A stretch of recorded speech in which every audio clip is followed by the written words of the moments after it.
Welcome back, everybody, to part two of the Walt Disney World attraction bracket here on the Brazilian Dragon podcast, part of our 200th episode celebration. My name is Felipe. I am the Brazilian Dragon, and my Disney Plus icon is Winnie the Pooh. Winnie the Pooh. Oh my God, words are hard this morning. And let me bring in the panel of bracketeers. The three bracketeers today are Mel. Mel, how are you doing today? Good. I love the idea of who's your Disney Plus avatar icon because it's very like defining and specific about people. I also chose all my families for them and they've never touched them, even though it's like you have free will. But Yes. But who was yours? mine is Jabba the Hutt, which is no longer an option, which is why I cannot change it because if I get rid of Jabba, I will never get him back. And it kind of encompasses the mood of like how I feel when I put on Disney Plus, which is kind of like That's a just like let me disappear into the world. Let me disappear into this couch is usually how I feel. Yeah. It's like and not come out until whenever. And returning as well, we got Jonathan. Jonathan, how are you doing? Who's your Disney I Plus icon? I'm doing great. My Disney Plus icon is Forky, um, Good which one. I really enjoy. I went through a Forky era a couple of years, or I guess it was probably like 5 years ago now. God, Wow. that's a long time ago. But yeah, so it is Forky, and I think Disney Plus launched early 2020, right around the pandemic starting, or no, late 2019. So yeah, definitely in my Forky era at the time, and it's just Yeah. never changed. We're about to hit 5 years of Disney Plus, which then signals 5 years a few months later of the pandemic, which feels wild to say out loud.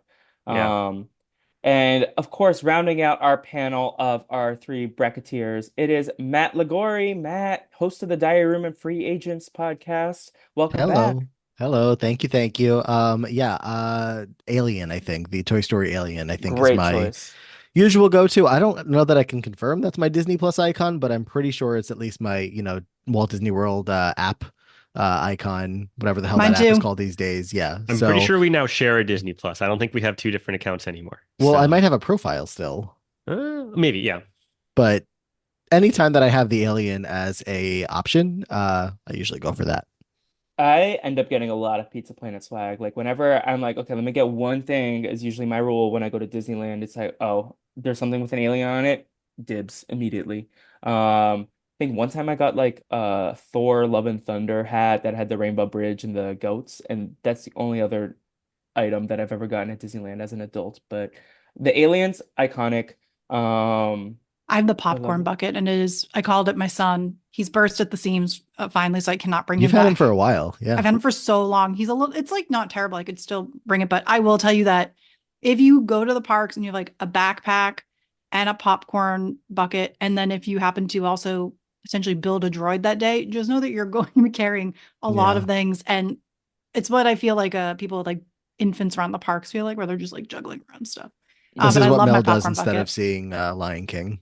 Yes, true. I gotta just get my popcorn bucket and take photo ops around the park. But you know who he came with me on the People Mover many a times. Yes. Like we said, it's for everybody. It's for everybody. Um, Alive, plastic, alien. he has been chosen for life by Mel. Yeah. Anyways, shall we get into part two of the bracket? Please. Um, has anyone in the last time since we recorded regretted any decisions they made? No? No. Not a chance. I slept great for the past however many nights since we last recorded, knowing Awesome. that the People Mover was ranking supreme there. I love it. I love it. All right, so let me share this screen and get things started with Illuminations Reflections of Earth from Epcot versus Rise of the Resistance. Let's start with the order we introduced you all in today. Mel, let's start with you. So a tough one. I do know who I will be choosing, but I do want to. I will be going to first. I'll show my hand and give my props here, which is I love Illuminations. That song is really beautiful. Um, Obviously it no longer exists. But I didn't stay too many times for it. It's one of those things where I would hear and I would see from a distance, but I didn't sit for too many of them. I do know one time I got like ashes in my eye, so that Oh was no. delightful. That said, Rise of the Resistance to me is one of the best attractions I've ever been on. I think it is such a game changer. Especially I got to ride it about I'd say a month after it opened, I was in Florida. So it was in like full A mode. Everything worked. Um, we did have to wait in the line because it was broken down for a bit, but they were really accommodating the cast members. They brought us water, really cool. I just think it's a ride like no other. And it's one of those things where if someone hasn't gone on it, I don't want to tell them about it because the fun of it is the surprises of everything going on in there. I just explained that it's several rides in one. I'm also a big Mon Calamari fan in the Star Wars universe. So, General Beck, my buddy there. So I have to go Rise of the Resistance. All right, Rise of the Resistance gets a vote. JoFo, where do you land? I'm in the same exact spot. I think Rise of the Resistance is absolutely the winner here. It's I don't want to spoil it either because the first time I was on it was just magical. I had a big stupid grin on my face, especially as a Star Wars fan. And even I think non-Star Wars fans can enjoy it as well. I know Matt's about to speak, and he is not a Star Wars guy in any way, and I think he enjoys the ride too. But it's definitely Rise of the Resistance for me. It's multiple ride systems in one. It's a long ride. You're on it, I think 15 to 20 minutes, something like that, all told. So absolutely Rise of the Resistance here. Yeah, Matt, are we sweeping? it's one of the few that's really worth the wait that you'll possibly Mhm. have to wait for in a Disney park. It's actually the wait times have gotten shorter in the past I don't know, year or so as I don't know, other things have opened and people have been on it enough, I guess. They've introduced and taken back and reintroduced a single rider line to make things move faster there. But yeah, Rise is certainly going forward here. Well, it already was, but now it definitely is. Epcot's had a bunch of different fireworks and nighttime shows over the year. I'm with Mel as far as having been assaulted by, fireworks dust or whatever the hell it's called, that falls down on you. And literally the most recent version of whatever show they have there, I forget what it's called. Um, the first time we watched it, first of all, we were like, okay, this is not the most exciting, and also I'm getting covered with like soot. So that's not always great, but it's like a cool spot to watch. I wish that they were able to. I wish that they had better shows there. I feel like I don't know, maybe I'm just being a hater, but none of the shows at Epcot at nighttime ever hit for me like Magic Kingdom or Hollywood. I think the best show, which isn't even really a show, or maybe they are doing stuff now, and it's just since I've been, is once they started to illuminate Spaceship Earth at night, and sometimes they project music and shows and those sort of. I feel like Spaceship Earth has it there, but I'm also very tired of projection shows. I appreciate that Spaceship Earth is just the lights changing Yeah. color as opposed to projecting on the castle. Hmm. Yeah, I had something to say, but I forgot what it was. So, Also, we never remember any of the names of the other Epcot shows. I think Illuminations is there because it's the only name. Because they just go true. through them so I think fast there and was one so like often. Epcot Forever. Is that the Yeah. one that was kind of like the filler show? Was Yeah, actually Epcot me like Forever was. I loved that just for the music. Like I just kind of like sat like stood and looked up and cried. It wasn't that great, but the music was great. That's because it was, vintage Epcot. Yeah. I do remember my point. Mel, is Babu Freak still on the list of names for your dog potentially? Yes, I personally do love that name. It has not been getting many votes, unfortunately. Not that the people decide because, the pet decides in the end. So we'll find out. I love it. I'm rooting for Babu Freak. Or Sarsaparilla. I also like that name that you Yeah, I'm really brought low up. on park names. So if anyone hears this, has ideas in the next few days, but I don't know when this is dropping. So Yeah. she may have a name by then. We'll find out. Sounds good. Tweet at Mel to find out what the name is or if there's still time. That's how you find out. All right, let's go to JoFo for Smuggler's Run versus Splash Mountain slash Tiana's Bayou Adventure, which I have yet to be on. Oh, wow. It's all right. So this one's easy for me. Matt and I got to go down to Magic Kingdom a couple of months ago, and Tiana's was open and it was magical. Smuggler's Run, I mean, it depends on who you're there with. The one or two times, I think I've only done it one time, and we were the pilot, which is the prime role to be in, and I was really bad at it. So I got made fun of by the rest of our shipmates. I think Matt was another pilot also, and he also got made fun of by the rest of our shipmates. You can call them out. Um, but anyway, so The Was it the Sesternino Sesternino children family? made fun the of us as Sesternino we family. Yeah. I was gonna uh ask, were they children? And I was like, wait, maybe it was the I'm Two of them shocked. children were. enough. I'm shocked that they didn't make them the pilots because I feel like I've heard that usually if they are children, they give them the pilot I card. don't But know if it was I they say wanted good it. They just job. kind of grabbed a seat and went Good, before. because from what I also gather, you shouldn't let the children pilot it, but I think nobody should Shouldn't let me pilot either, pilot. it turns No, out. Yeah. I'll wait. But Tiana's, I'll say this, the ride system of Splash Mountain, um, and now Tiana's is incredible. It's just a perfectly fun water ride, flume ride with the big drop at the end, but also a lot of fun drops in the middle. I like what they did with Tiana's. The new attraction, it's gotten some pushback, but I think that's mostly From the not pushback residents. we should acknowledge. Yeah. But I think the new system it's really fun. They've added some more water elements to it, which make it really fun. Don't sit in the first row if you don't want to be soaked and like truly soaked. There's no way to avoid it. Um, so, but Tiana's goes through here for me. Man. Yeah. I'll save my passionate plea about Tiana's for when it goes up against Rise in a minute because I am also going to vote for Tiana. So I'll just say goodbye to Smuggler's Run by saying that it is fun if you have a group, like if you're going with a good group of people or even, one or two other people, you get, grouped up with another person's group kind of thing. It's fun, but it's the kind of thing that like, I can do once and then maybe not the next trip and then once again because it's just like, more of an experience type thing than like a ride that I always need to go on, but it's definitely fun. Mhm. And Mel, where do we stand? Um, I will say for Splash Mountain Tiana, I have not done Tiana yet, so I don't have the full experience, but I will just say like high level on Splash Mountain, I always enjoyed it. One thing that I always feel like, and we talked, JoFo said this about Rise a little bit, which is the longer a ride is, the better it is for me. And it more like justifies if I have to wait an hour, I don't feel as bad about it. And that's how I would feel about Splash Mountain is I was like, at least it's 11 minutes long. If I went, next door to like Big Thunder, I could wait an hour and it's like 45 seconds. So Smuggler's Run, as a Star Wars fan, it is a dream come true. Once you get through the main kind of boring part of the queue, which is just, like metal stairs, when you get Mhm. to go into the Millennium Falcon and you get to play holo chess and do all those photos and all that stuff, it is so cool. And when you're walking down, it is an experience. It's incredible. The ride sucks. I think that, like we've talked about, there are 3 different roles. Enjoying the ride depends on the roles you get. From what I gather, I've only been a pilot. Truly blessed. Not good at it. It's really hard to do. It's a terrible system where they have given one pilot is up down, the other is left right.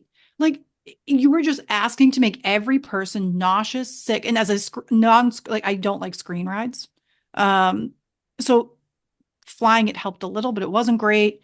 The From what I've heard, the gunner is kind of fun, but the engineers, you just press a button, which is what I've done on Mission Space, the worst ride in the history of all the parks for me, besides the terrestrial one that we talked about. So Smuggler's Run is like an awesome experience. But last time I went, I wasn't feeling well, so I just went through the queue, and then once I got to like the area and got like my photos, I was like, I'm out of here. Like I'm good. Mhm. It's a really cool thing though. One time, this is just a fun story, which is while waiting in line for Smuggler's Run, I saw a child just like peeing in the corner, like Oh, hidden by his fun. mom, just like straight up peeing. So, Having worked at an amusement park for a long time, that happens a lot. Yeah, yeah, And haven't then worked. as the employee, you want to be like, don't do, and then you're like, nope, the mom has already decided that's where the kid's gonna pee, and there's nothing you're gonna do about it. I just listened to a podcast like a month ago on podcast The Ride. They had a guest, and I don't remember if this is on the Patreon or their main feed. But the guest had gone to, I believe it was Shanghai Disneyland, and there are apparently signs that say like, please no peeing or pooping in public places because it is a very common thing, which is, you know, we don't get to see it as much here. A real gem, and that is my memory of Smuggler's Run besides the photo op. Yeah, as someone who works at a tourist trap, the worst is when not only does the kid go, but then the dad joins. Oh, no, I've not seen that. Oh I no. haven't seen it personally, but I've I heard You can can't get be stories. allowing maybe that. I don't listen, I don't love the idea of any public urination in a theme park. I sometimes can understand with the kids stuff, but now also they do build like bathrooms kind of halfway. And if you just ask a cast member, they're pretty cool about that stuff now. Like doesn't Avatar have one in line? Like at the Avatar has a midway bathroom point? online, Rise, I Yeah, think, as well. it Yeah. makes sense. They're it's the way forward. Gross. They're putting bathrooms in all of the new attractions In that you 4 hour Genius. lines. Yeah. yeah. Yeah. Yeah, I have more stories, but I'll save that for off podcast. Tiana's has one right in towards the exit of the line also, so it's Yeah, I easy to mean, you jump have to out. get out of line, but yeah. Yeah. Yeah. Um, My story about Smuggler's Run, I've only done the Disneyland version. I've never been the pilot. Ironically, I've done the other two roles. But the first time I went on it, my friend Angel, like, you know how they have the color palette where the person who's working the ride has to touch a different color? Mhm. My friend Angel didn't realize that was like something for them, and she just like pressed all the buttons for fun. And then Oh. they were like, "Oh, what are you doing?" And she's like, "Oh, I thought this was part of the ride." So, yeah. All right. Do we go to Matt first here for Rise versus Tiana for his impassioned plea? Yeah, I'm worried, especially with one of the three voters here not having been on Tiana's. I mean, obviously, Mel knows the Splash version of the attraction, and both of these have going for it the same point that Mel was talking about of like the length. If this was strictly like which ride is better, which ride is, a superior attraction for more people to visit, the answer is Rise. But when I'm giving my answer of what attraction I want to see go forward, it's going to be Tiana's all day. Um, when it comes down to it, it's just they took a ride system that was already a lot of fun. I love a water ride. I love going on a little flume ride down, a nice little got a fun drop along the way. You got some mini drops that are fun as well. They just made Splash even better with a better story with Tiana's here. We went on it 6 times in 4 days. We just used every opportunity that we could to go on, whether it was a virtual queue, getting a multi-pass, single pass, whatever the hell it's called. We went on it every single way possible that we could. And each time it just, you find more things. It's better and better. The lights, the fog effects, the screens are all good. The animatronics are all incredible. And the story that they're, taking you through is so much fun. You get some of the best music that even if you don't know Princess and the Frog as well. Like I didn't know it super well. I've watched it once or twice. But you kind of like re-fall in love with the music or fall in love with it for the first time and then kind of have it all stuck in your head for a while to come. It's just a very adorable ride. It's one of my favorites, and it's my answer to proceed. Rise being out this early is a tragedy if it were to happen, but I don't know that it's going to happen. So, yeah. Um, yeah, the music for Princess and the Frog just hits, and uh, I was texting Mel last week. Last week after the podcast, the song that was stuck in my head was the Mickey Minnie's "Runaway Runaway" song, and I feel like I would be much happier with Tiana's stuck in my head. Any of those songs. I also have been in a big Disney music kick lately. And I blame Jonathan slash That's just my life. Yeah. gratitude, Yeah. yeah, to Jonathan for mentioning that. Mel, where do we stand? So my vote is for Rise. And I want to say that I'm the opposite, Matt, which is I don't love water rides in general. And I don't know what it is, what curse I was given in life. It does not matter where I sit in a water ride. It no matter what, I will be wet, front row, back row, middle. It does not matter. So my con always with Splash Mountain is I have jokingly always said in the past, like less splash, more mountain. I enjoyed the story inside. I love the songs. Like I can't wait for 95% of Tiana is going to be amazing. And then there's going to be 5% where I'm going to be terrified of getting wet and getting soaked. I know that they claim they change the water levels. I don't buy it. Um, that's my con. So for Rise of the Resistance, one thing, this will be my ace up the sleeve here is, and again, I think this stuff is kind of just like known, but there's a main element to me that makes Rise phenomenal beyond anything. And that is the cast members. Every time you are waiting in the queue, you are engaging with the cast members. It's a real bonus if you happen to be the ones to get to banter with them, but it really changes the experience from you're not just waiting for an attraction, you are part of the attraction. You are also involved in it. Last time I went, I had on a shirt that I made for the show Andor, if anyone watches who listens. Great And show. I made a shirt that said, I'm just a tourist. And if you know, you know. And I was really proud of the shirt. And when I got in there, um, they questioned me about my shirt and had like a whole banter, and I wasn't feeling great that day.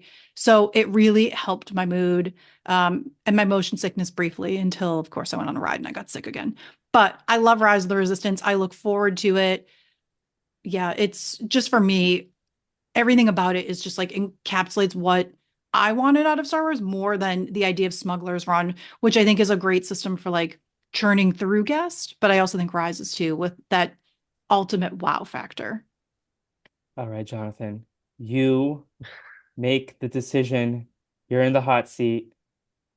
You This is are really single-handedly deciding the fate of what is a first round loser and what could go second on to round, win. second Second round round. loser. Yeah, sorry. Uh, I mean, this is really tough because these are two of my favorite rides in the parks. So Rise has going for it everything that Mel has talked about, everything I talked about just a little bit ago. It's truly an experience, as well as being an attraction. Um, but Tiana's it's a classic Disney attraction, which they have rethemed to make it an even more classic Disney attraction, by adopting a recent movie, which, it's getting a lot more attention these days. People are talking about it more. Um, it has great music. So you have going down the bayou still stays stuck in my head. It's been stuck in my head for the last 2.5 months since we were there. It's really tough, but I think I do have to give it to Tiana's here. Yeah, it's nobody wanted to be in the spot to pick between these two this early. So I'm glad I didn't have to be that one. But You made the bracket. uh, By the way, for the listener at home, we're not going to. This bracket is truly stacked on this side. It is a lot of power hitters, so you're going to feel a lot of devastation as you listen. I randomized it, and now I know how Matt feels when Amon calls him a rigger. Hmm. Um, I have empathy for our king here, fellow Leo, and I have empathy, but that's why I'm not participating in the bracket. I'm just moderating. Um, Yeah. um, I'm not brave enough to do it. Okay, Rock and Roller Coaster versus the Pirates of the Caribbean. Now who we starting with? Let's start with Mel here. This is easy. It is Pirates of the Caribbean. Moving on. What a timeless attraction. So much fun, music, tons of animatronics. It's globally around, each park in different iterations from what I've gathered. I don't remember which park it is. It actually might be Shanghai's is like supposedly like one of the best, if not the best pirates in the world. Rock and Roller Coaster was of a time.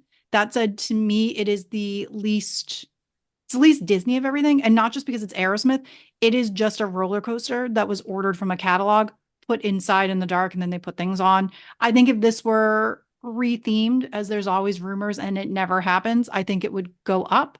I do think the idea of people say like doing Powerline or literally anything else besides Aerosmith would be great. I do enjoy that pre-show to laugh at it at this point, especially how dated it is, but it's a Pirates hands down. Um, Powerline. That No, we need it to be the Camp Rock and Roller Coaster is what we I will take, I'm need. I will like again, truly, I will take anything. Like it could be old Epcot songs that don't even fit that thing. Just it's, it's Steven just like it's Tyler fine. at one point had two attractions in Hollywood studios between American Idol Experience and the Rock and Roller Coaster. It's just such a Um, bizarre fit. Like it's not a fit. It's just a bizarre It's choice. to me, it's I like don't it's know. classic Disney just because it's always been there. Yeah. So like I'll always think about it, when I think of like top most memorable Disney rides. But I will jump in and yeah, I was agree gonna. with the Pirates choice just because a roller coaster that goes upside down and makes me not feel good that I can only do every so often and also is barely ever open these days. It's like closed half the year and then it's closed again and then it's closed again. It's an old ride, so it needs a lot of maintenance. I get it, but it's always closed versus Pirates, which is basically always open, seems to relatively always have a nice short line these days. And it's just always a joyous ride to go through another water ride with your favorite pirates and sometimes get a little bit of a splash, which Mel might not like, but when Yeah. the When did the splashes start in Pirates, by the way? Because it was not always yeah, The and cannonball splash in they the the have yeah. cannonball gotten and the splashier. mist too. Yeah, I just feel we've started to add for many rides a little extra splash that I didn't need, I didn't ask for. I want a gentle ride. Yeah, well, it's gonna be pirates here as well. Jonathan, are we sweeping? Yeah, I don't even think I've been on Rock and Roller Coaster in like 15 years. It's just never been a priority for me.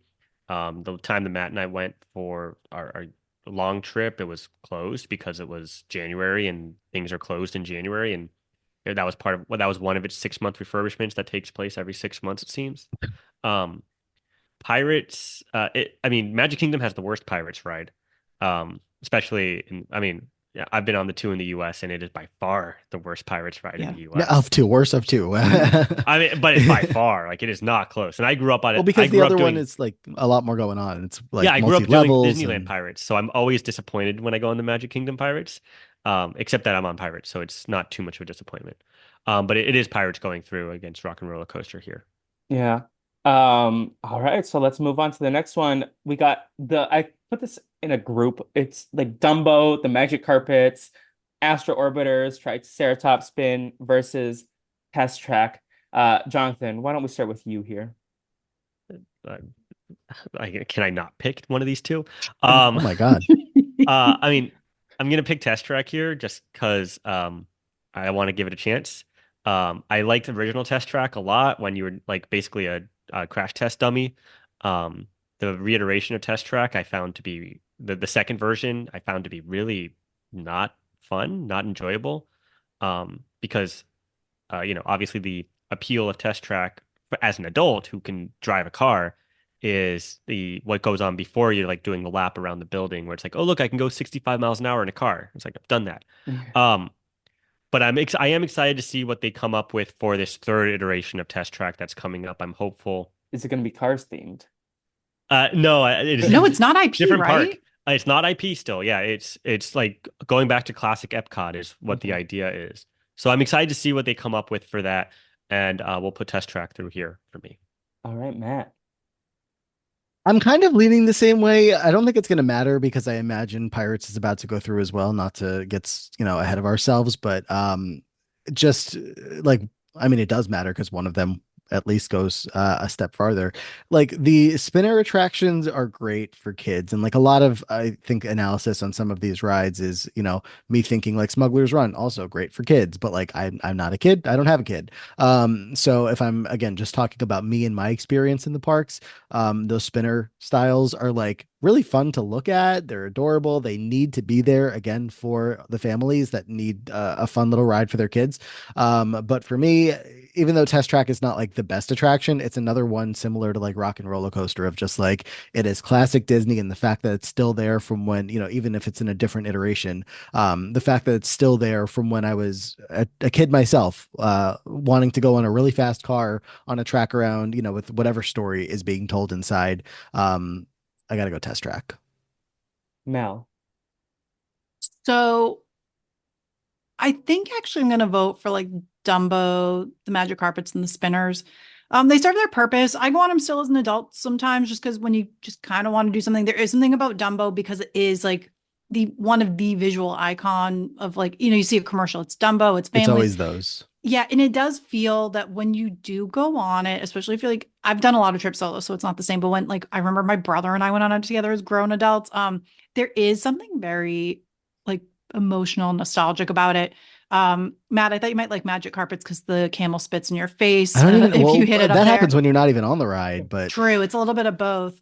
But they serve like their purpose. I will say that Astro Orbiters is one that's still on my list of I haven't done and I've always wanted to do, but that I like it's always Astro. has a line. I really want to do it. And it's more that there's a line and I'm Do lazy. it, and you have to do it at nighttime. Yeah. Yeah, exactly. And that's I guess a con of that would be like of certain things is that like there are rides to me that you have to do at night. And if not, it's like I did it, but did you? So I'm going to wrap over Test Track. I like Test Track, but not really. I think like JoFo said, the original iteration was fun where you were test dummies. The current one, I will say, my friend and I went a couple of years ago and we made the stupidest car and we had actually a blast doing it. It was the first time in years that I enjoyed Test Track. But it's one of those things where like I don't even want to wait in line. I just want to do single ride or get on and like get over it. Like I don't even want to make the car. Now, once it gets redone and it has this new story of I think they're going to make it more like I believe like the world of motion, like Jova's thrown into the past and whatever. I'm really excited for the possibility of that and what it could be with a mix of dark ride that takes you to places and shows you over time. So I feel like if we did this bracket in a couple of years, I would probably choose Test Track. But for now, I'm gonna keep it low key. Also, it doesn't really matter. Yeah. But Matt we and are I showing our did hands try. for the next vote. Yeah, Matt and I did a Triceratops spin for my first and last time when we were there in Oh, August, and it's like it's cute, like it's rickety, it's breaking down, and Triceratops spin of course is another version of the Dumbo, Yeah. Astro And Orbiters and last time family. because But it's closing, not because you Yeah. hated it that much. oh, right, right. Yeah. Last time because it's as of January 12th or whatever, it's going to be gone. But it's they're cute. They serve their purpose, but I think Test Track goes through. I do I kind of want also to change my vote so that Felipe has to write like DMC Yeah. TSAO on the line instead of TT. okay. Are you actually changing your vote? No. Okay. Dumbo, especially the one in Disneyland, hits at night. Like I've gone a couple Yeah. times where it's like, okay, there's no line here near the end of the day, and then you can see like the whole park, and sometimes you can watch the fireworks from Dumbo. That does hit, and same thing with Astro Orbiters. But hmm They did um, a great job with the queue, by the way, because I think they were one of the first attractions to test the new sort of queue system, which is, playing off the idea that like most people who are going on this have very young children who cannot sit still and wait in line. So they first had to explain it because it's so busy. They built two, there's two dueling two rides at sides, Magic yeah, Kingdom. And then they have this sort of like big top, like I think playtime. it's like a playground. Yeah, I haven't It's a gone into it it's really, like a but little play yeah, area. Yeah. something so that like you're waiting for your turn in line. And I think that was a really smart idea. So I appreciate that they understood the business and the logic to do it to make it an improved experience instead of having to have a bunch of 7-month-olds. It's the only thing that can go on just like screaming in line. Yeah. You Yeah. find every couple of hidden spots of like hidden playgrounds around Disney World. You're like, oh, I didn't even realize that was there, like Mission Space or something like that. The exit is a play area. They The used to only have good one part in the of it. middle of Epcot, but I feel like that's gone now with the expansion. So they just, they know what to do sometimes with for the Um, kids. the Dumbo ride is also where Kimmy Gibbler took her shoes off in the Full House episode. Ah, That's a standout core memory of the Dumbo ride. Um, all right, Matt, Pirates or Test Track? Pirates pretty easily here. Test Track again, classic kind of thing, but Pirates also classic kind of thing that is not always changing for new versions of it, and it doesn't need to because it's always good. Mel. It's Pirates. I will give props that initially I wanted to call out that Pirates is also a really great queue because it's like damp and cold in there. But I would say, technically speaking, if you're trying to escape into AC, that Test Track would be the superior air conditioning. But Pirates is the better ride for me. If I went on a trip and didn't go on Pirates, which I've had happen before due to construction or whatever, that I feel my trip wasn't as complete versus like if I skipped Test Track, I wouldn't lose sleep that night. I'd rather be in the dark, like whatever queue of Pirates that has like dark, cool things to look at rather It's than like vibey. and Test Track you get to like build a car before you go in. And I'm always like, I don't care. I really don't care about the car I have to build. I mean, again, I know it's good for kids, but not I don't care. Yeah. And then Jonathan, where do we stand? Yeah, it's Pirates. We haven't talked about the smell of Pirates yet, Oh, I That's bought the true. but candle of that years ago we during it was uh, it was one of the first gifts I bought from Matt, and not that we need to get too deep into our lore, but was a Pirates candle. It's iconic. So yeah, Pirates is going through here. Love it. All right. Now he loves a boat ride. Time to time to see which one advances. I think I have an assumption, but Mel, since you haven't been on Tiana's, let's start with you. Splash Mountain or Pirates? it's pirates for me. As I said, I don't love getting wet. And that really is for me like the biggest detractor of it. I mean, like it for me personally, like a wet butt walking around the park for hours can truly ruin your day. Like it does not dry. If you're wearing jeans, I had a really miserable day at Disney World or Disneyland, just like a wet butt. So as much as I can enjoy the inside and songs and all that stuff, with Pirates, at least I'm just getting a little bit of a splash. But I also really, in terms of like longevity of stuff, I really love like the iconography of Pirates. Like a lot sticks out. I have Pirates artwork in my house. I love that they also have evolved the ride. I know this is going to win, and I haven't gone on Tiana, so therefore I can't give this, the best judgment. And I totally could be voting differently once I get to go on the ride, but Pirates for now. All right, Jonathan. So this being a Disney World bracket makes it makes this Tiana's for Mm. me. If this were a Disneyland bracket, we might be having a different conversation. But because this is a Disney World bracket where Pirates, it feels like sometimes you spend more time waiting to deboard than you do on the actual ride. Um, Tiana's is going through here for me. And Matt. Yeah, Tiana's is going to be my pick as you probably predicted. It's funny because like when Tiana's was closed, when it wasn't Get Tiana's, when Splash was closed for a while. And also, I was going on a couple trips consecutively where I would go in the winter time and Splash was closed. So even when it was that version of the ride, I would have to miss it a couple times, and I always resented that fact of when I was going. But Pirates would be like my backup option, where I was like, well, at least I'm on a boat ride and getting a little bit of a splash. But when you look at the one that I really want versus the backup type thing, which no offense to Pirates, you're great. It's got to be Tiana's. And with that, Tiana's makes it to what is this, the final four of this bracket, so the Elite Eight. We love it. We love to see it. All right, let's go to the next portion of the bracket. We got Magic Kingdom Fireworks versus Avatar Flights of Passage. Um, Jonathan. Okay. This is where I feel like I'm gonna need to make my really strong pitch. Maybe I don't need to make it quite yet, but I'm putting through Avatar Flight of Passage. Um, the first time I said this for Rise also, but the first time I went on Flight of Passage, I'm not a huge Avatar person. Like I've seen the movies, I've seen each of the movies once. Like it's not like I'm not a fanboy. I'm not anything like that. But going the technological marvel that is Avatar Flight of Passage, where for those who don't know, you're riding a the point is you're riding a Banshee. So it's a Soarin' type ride system where you have the screen in front of you, you have 3D glasses on, you're moving with you're moving with the screen in front of you, but the positioning they have you in and the effects and the mist on your face and the smell, it's like it feels so incredibly real and it looks so good, which you would expect from an Avatar ride. Um, so this is Flight of Passage for me, and we'll see if it makes it through this round. We'll see. All right, Matt. It's making it through. I do love some Magic Kingdom fireworks, but as has been discussed in the first part, they're not the superior fireworks to me, or the superior nighttime show to me. That's Fantasmic, of course. And it's tough. I mean, like, I love to wind down at the end of a day and watch the castle show, watch the fireworks, listen to some Jordan Fisher. It's a great show, the one that they have right now, and they've had other versions of it that I find have all been great. You'll get plenty of Disney snobs that are like, this one's not as good. They're all cute to me. It's just ending a day at Disney with some fireworks, and that's great. But I probably would have done the same thing with if this was Rise instead of Avatar as well. It's just a really, really cool step up from what they did when they did Soarin', and we were all, I don't know, 20 years ago, seeing Soarin' for the first time. We're like, oh my God, we're just flying in front of a screen. And then they, like, again, stepped it up to the next level of a whole show alongside the screen. And you're on these really cool seats that make you feel like you are on the back of a Banshee. And it is just so much fun. I know this is one of Mel's favorites too. I have a very specific memory of before one of the trips I went on, Mel responded to one of my tweets and said Sivako. And I was like, what did you just say to me? Because I hadn't been on in a while, so I forgot.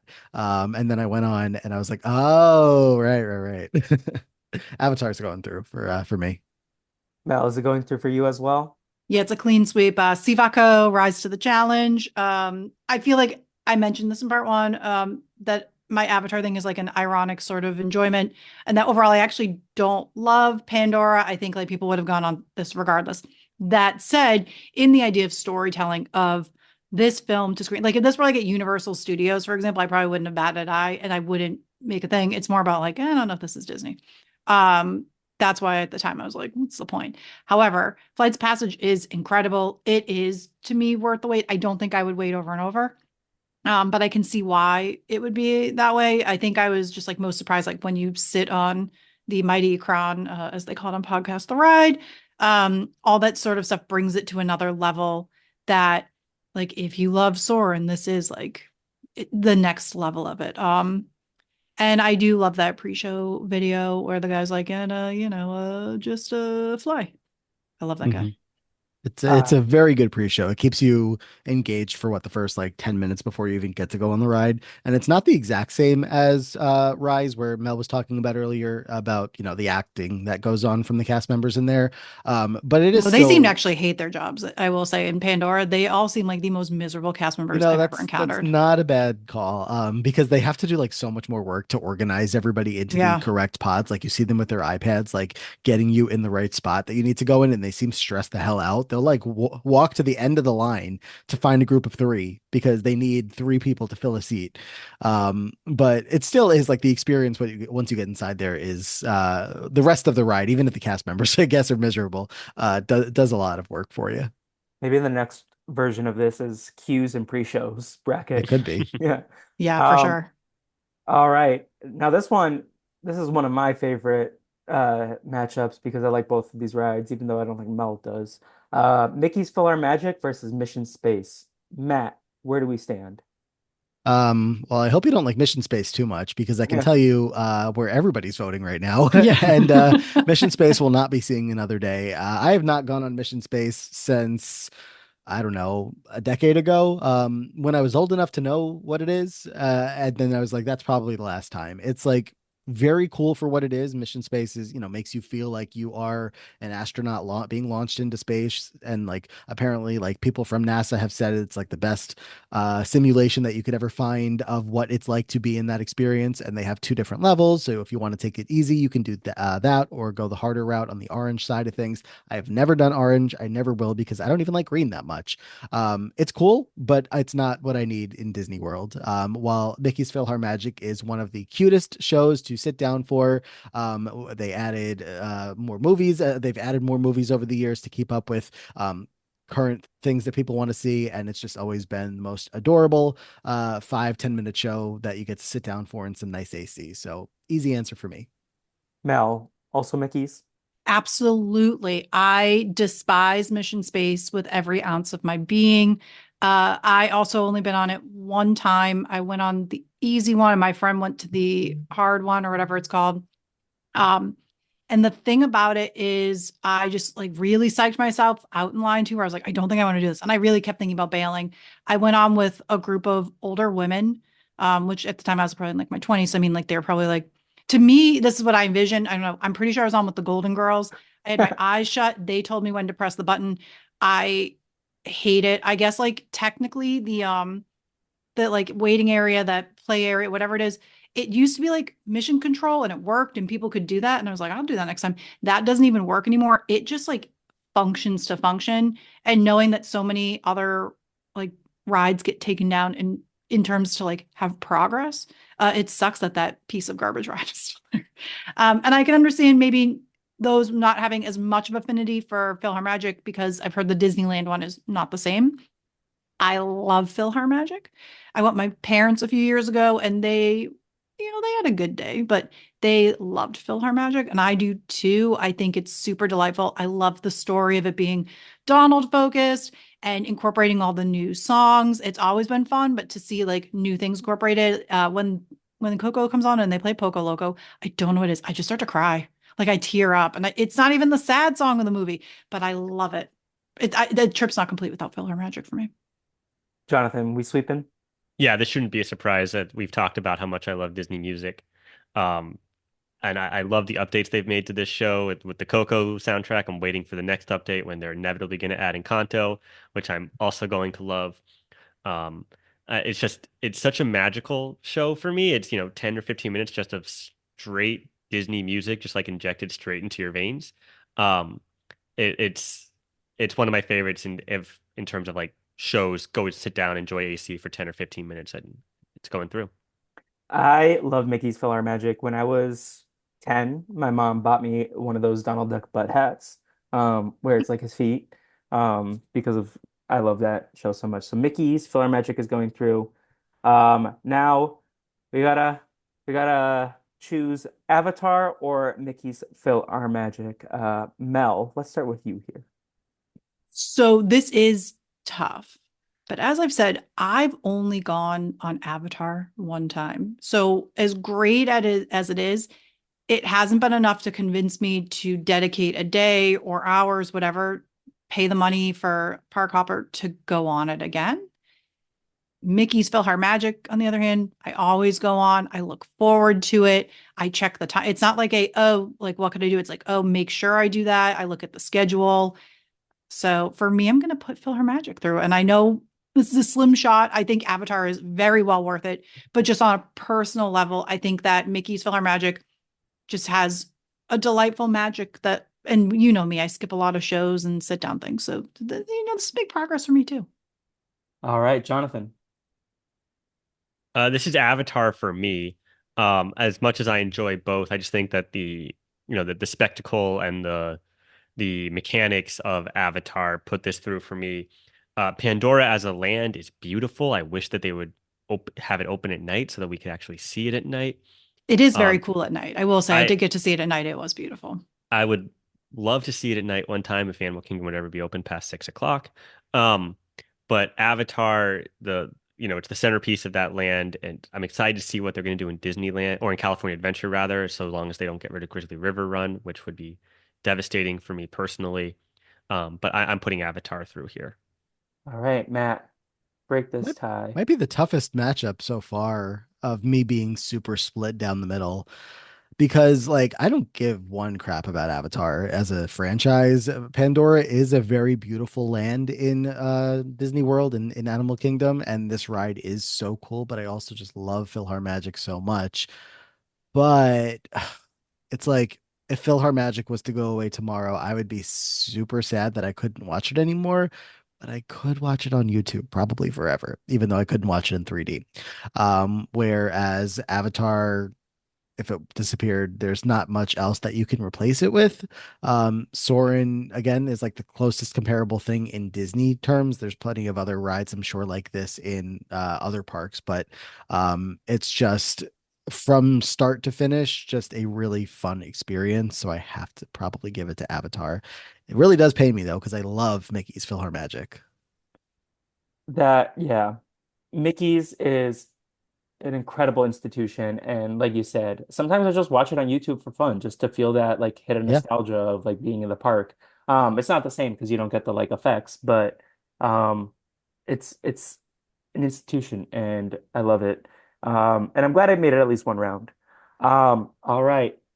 Let me start with Jonathan here for the Enchanted Tiki Room versus Big Thunder Mountain Railroad. All right, we just had some heavy hitter matchups. This is the opposite of that. Um, the The audacity. the Enchanted Tiki Room is cute. Um, but that's about it. It's just cute. It's not hot. Um, but for me, Big Thunder Mountain Railroad, it's also just fine. It's a roller coaster that needs some updates, which luckily it's going to get some updates, and hopefully I'll be able to ride it without a headache, moving forward. But I am going to put Big Thunder Mountain. It's very classic Disney, so I'm going to put this through here. Let me go to Mel next for the defense of Enchanted Tiki Room because I kind of feel like Jonathan I, on this, but so I don't know if everyone knows this. The listeners obviously wouldn't know this. I am terrified of birds. In real life, I hate birds. I think they're like a nightmare, truly. Like one of the hardest parts of going to Disney parks, especially Disney World, are all the birds around trying to eat your food, come at you because people feed them or whatever. That said, I love Tiki Room with all my heart. I think it is so adorable. It's an old classic. It is a vibe. I love sort of the Polynesian 60s kind of thing. I think it's super cute. I look forward to the songs. It's a great place to cool down. I know we can't compare bully them to California, but it's right by the Dole Whip stand. One, you can bring it in the show, the other afterwards. So like there's a real at the end of the rainbow, there's a little treat for you if you're down. I love Tiki Room. I have the album. My nephew hasn't even been to Disney parks, but he loves the Tiki Room music, and that's all I need to hear. Big Thunder Mountain, very fun. It's one of those things I said though that like you wait a long time and it's very quick. I think it's another ride that you can do during the day. It's very transformative. It's better at night, and technically, it is better at Disneyland than at Disney World. but your vote is officially for Tiki Room. My vote is officially for Tiki Room. All right, Matt. Um, yeah, this is not an exciting matchup to me. I'm sorry, just to say that about a ride or attraction that Mel likes so dearly. I will let Mel have this vote because I don't care about these attractions at all. And that feels like an easy one to, be like, feel free if it means that much to you. Because Big Thunder Mountain, like Jonathan said, I don't want the headache that I'm going to get just by going on it and being jostled around as much as Space Mountain, but without the cool effect of being indoors in the darkness. Um, Tiki Room, I've probably done well when I was a kid. I'm sure I did it more often with, with my family bringing me there against my will. As an adult, I've done it at least once, and it's cute. It's fine, but neither one of these really get much of my attention when I go to the parks. Mel, I think I've told this to Mel before, and I don't think she was a fan, but my favorite iteration of the Tiki Room was the Yago and Zazu. Yeah, that one Um, blows my mind because that was it truly for me, purist, an elderly woman who's a fan. That was like, oh my God, you guys, we don't need to put IP and everything. And it was so abrasive. The thing about Tiki Room is it's just like very zen and they're coming down and you're just it's a tropical serenade to then have the voice of Iago screeching in your ear while you're just trying to look at, fake plants and tikis singing songs and beating drums and birds chirping. But if it got some people to enjoy it like Felipe did at a time, as a then kid, I feel like Yago well, and Zazu hit like I get it. As someone who's like anti the IPification of like some of these classics that we've discussed, like the Carousel of Progress, like um I can understand like the love of the lore. But when I was a kid, Yago and Zazu, they were tee-hee-heeing and cutting it up in there, and I was having a grand old time. Gilbert Godfrey, also the voice of Otev the Penguin, as our biggest Big Brother fan, probably exited the call for a hot second. But yeah, the Tiki Room advances by a vote of 2-1, so Mel can rest easy for a just night. just one small victory. Um, isn't one of the birds also named Felipe? Like one of the classic ones? I don't know. I think so. Yeah. Philippe. Mm, I think it's a Philippe. not as invested anymore. Yeah, I'm But sorry. it's okay. Uh, in Yeah, terms of a the con we can say is that there are some yeah, stereotypes, but or is it also global? Who knows? yeah. In terms of birds, are you glad that I didn't put what's the Animal Kingdom show with the up Oh my birds? God. I'll tell another thing at Animal Kingdom I have never seen, and at least I will never Birds of go Wonder. to. Feathered Friends in Flight. That one, Yeah, yeah. absolutely not. Even at Universal Studios, what's the one, the animal stunt one? Nobody told me that they let birds out there. That was just like dogs running up ramps and doing stuff, and then a bird. I was lost my mind on that You're a real that Ollie area. from Big Brother 10. Wolf, I never related harder to those. There are many of us out there. It's not just me. I know, I know. All right, Tiki Room advances, and with that, we go to Matt for Mickey's Jam and Jungle Parade at Animal Kingdom versus Turtle Talk with Crush. Sadly, don't even know what this jungle parade is. It's not there now. It's probably not been there as I've been visiting the parks as an adult. So I would love an Animal Kingdom parade, but I haven't seen one. They have like the floats in the water that go by with characters, and that's like the extent of their character live entertainment that they have going on. But it's pretty easy anyway, just because Turtle Talk with Crush is great. It is, in the same line of attraction as the Monsters Inc. Laugh Floor, where you have a live actor behind the screen that's interacting with usually kids, but sometimes adults, and sometimes the adult interactions are just as funny, if not funnier, as them interacting with the kids. It's such a strange pick of a character in all of the different possible Disney characters that could have gotten picked, but it like is perfect to get Crush in there and to have kids get to talk to Crush, who is just like such a fun character to interact with. It's great. So love Turtle Talk with Crush. Mel, where do we stand on this Yeah, business? never seen a parade in Animal Kingdom. It's parades fill their jobs, but it is absolutely Turtle Talk. And I've only gone on Turtle Talk one time, or seen it. I don't really know if you call it go on it. But I really enjoyed what I saw. And they were, I forget before, but the cast members were kind of bragging about how like, oh, it goes viral all the time. And there is a lot of that kind of thing. It's variability. Um, Kids say the darndest things and that kind of thing. So it is one of those things where the kids make it fun or every once in a while I get a kid who maybe like raises their hand and then doesn't want to do it. But that's the joy of the interactive experience. And since Monsters Inc. couldn't make it through, I think this one works. I think one main perk as well is for Monsters Inc. Laugh there are sort of like as we said, there's that guy. There are sort of jokes they always go to versus Turtle Talk with Crush is different every single time because they don't really have too many bits. They just have like when the Ty Burrell whale shows up Mhm. and the really bad voiced Dory impersonator. Yeah. Jonathan, are we sweeping or are Yeah, you? we're gonna make this a sweep. I don't have too much to say about Turtle Talk. I like that it's different every time. I like that it's that has the live actor aspect of it. Someone who's interacting and making fun of the kids without the kids realizing it. Um, but so yeah, we're gonna put Turtle Talk through here. Yeah, Turtle Talk is one of the biggest things that pops up on my TikTok in terms of like Disney park stuff, Yes. like Mel said. And one of my coworkers actually used to do Crush at Disneyland, so Oh. I need to bother him and find out the Oh, secrets. yeah, you do. And Mel is gonna be like, "You get me that inside tea immediately." I just need to know, like, this again, as we talked about this with Monster Thing, which is how does this work? It's very fascinating to me. Crush Me makes a little bit more sense. It's like one person versus like there's all different monsters and that kind Mhm. of stuff. But it's still very interesting to see a real time computer generated character moving its mouth to like what you're saying and everything. It's cool. He also has really Totally, good facial totally expressions. gnarly. Um, all right, so Tiki Room versus Crush. Where should we have Mel vote first and get this out of the way? Sure. Mel. Oh God, this is because I don't want to just be like, oh, nostalgia, nostalgia, nostalgia.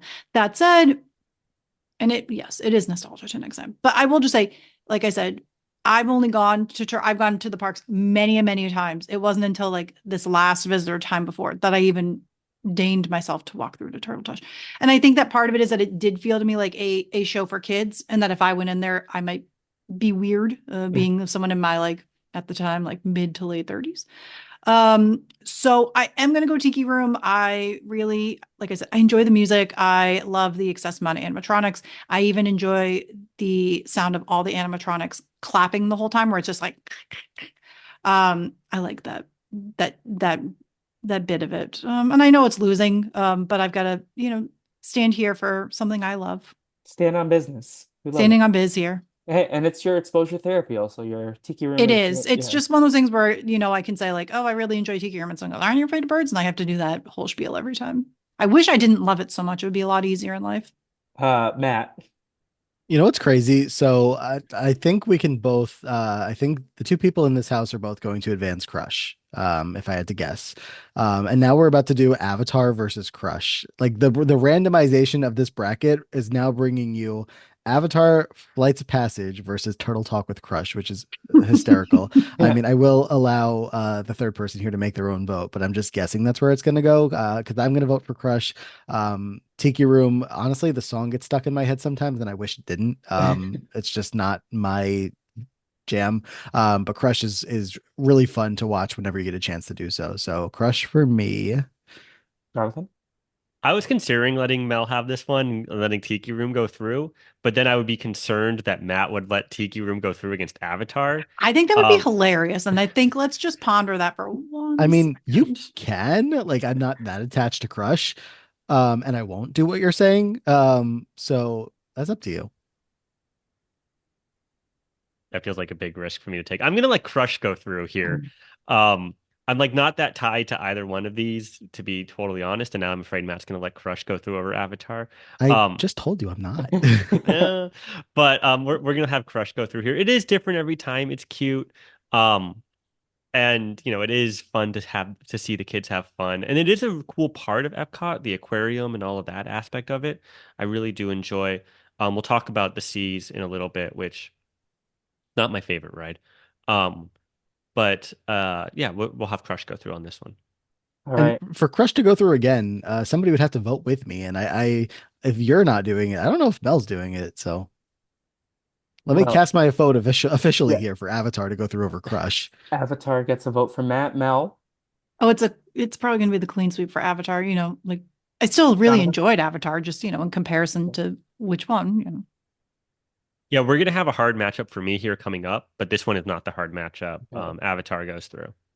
All right. Who would be the character from the Avatar universe to like have their own show like Crush? You Imagine want me us to knowing a name a single single character from the Avatar Avatar like Yeah, universe? do you think we know any? I've watched the movie. The only one I know is that there's Jake Dr. Sully. Dr. Jake Jackie Sully, yeah. Ogden. Dr. Ogden. Is Ogden the character on the ride, or is that someone in the She's the movie? pre-show. Who's whoever's, I think it should be Sigourney Weaver. And it's both of her characters, how she plays in the first one, she's an adult. Then the second one, she He's a plays a child too. 14-year-old version of her character Sure. or whatever. But I will say, JoFo brought this up. I am intrigued, like what is coming. Like, I would hope that when they build Avatar in California, that it is not just the same Pandora like copy and paste, and that they actually do maybe lean into way of the way of Way of water, Water. Yeah. or Oh, what's the new one's gonna be like Fire and Blood or Fire and wasn't Ice it or something like like whatever it was. Fire Night. I forget what it was originally called. I was the think it is Sea like Bearer, fire right? though, but I It's think it's I something would love fire it. related, but I don't Okay. look it up. I want it to be something different because I think the con for what Disney's been doing, and I understand Felipe and I love to talk about the business of stuff and like decisions. I get how it's super easy to Fire and like copy Ash. and paste something, Fire and Ash. That makes That's more a sense much than better name Fire than and it Blood. originally was like the Seed Bearer or something. And I was like, Yeah, which doesn't, well, who knows?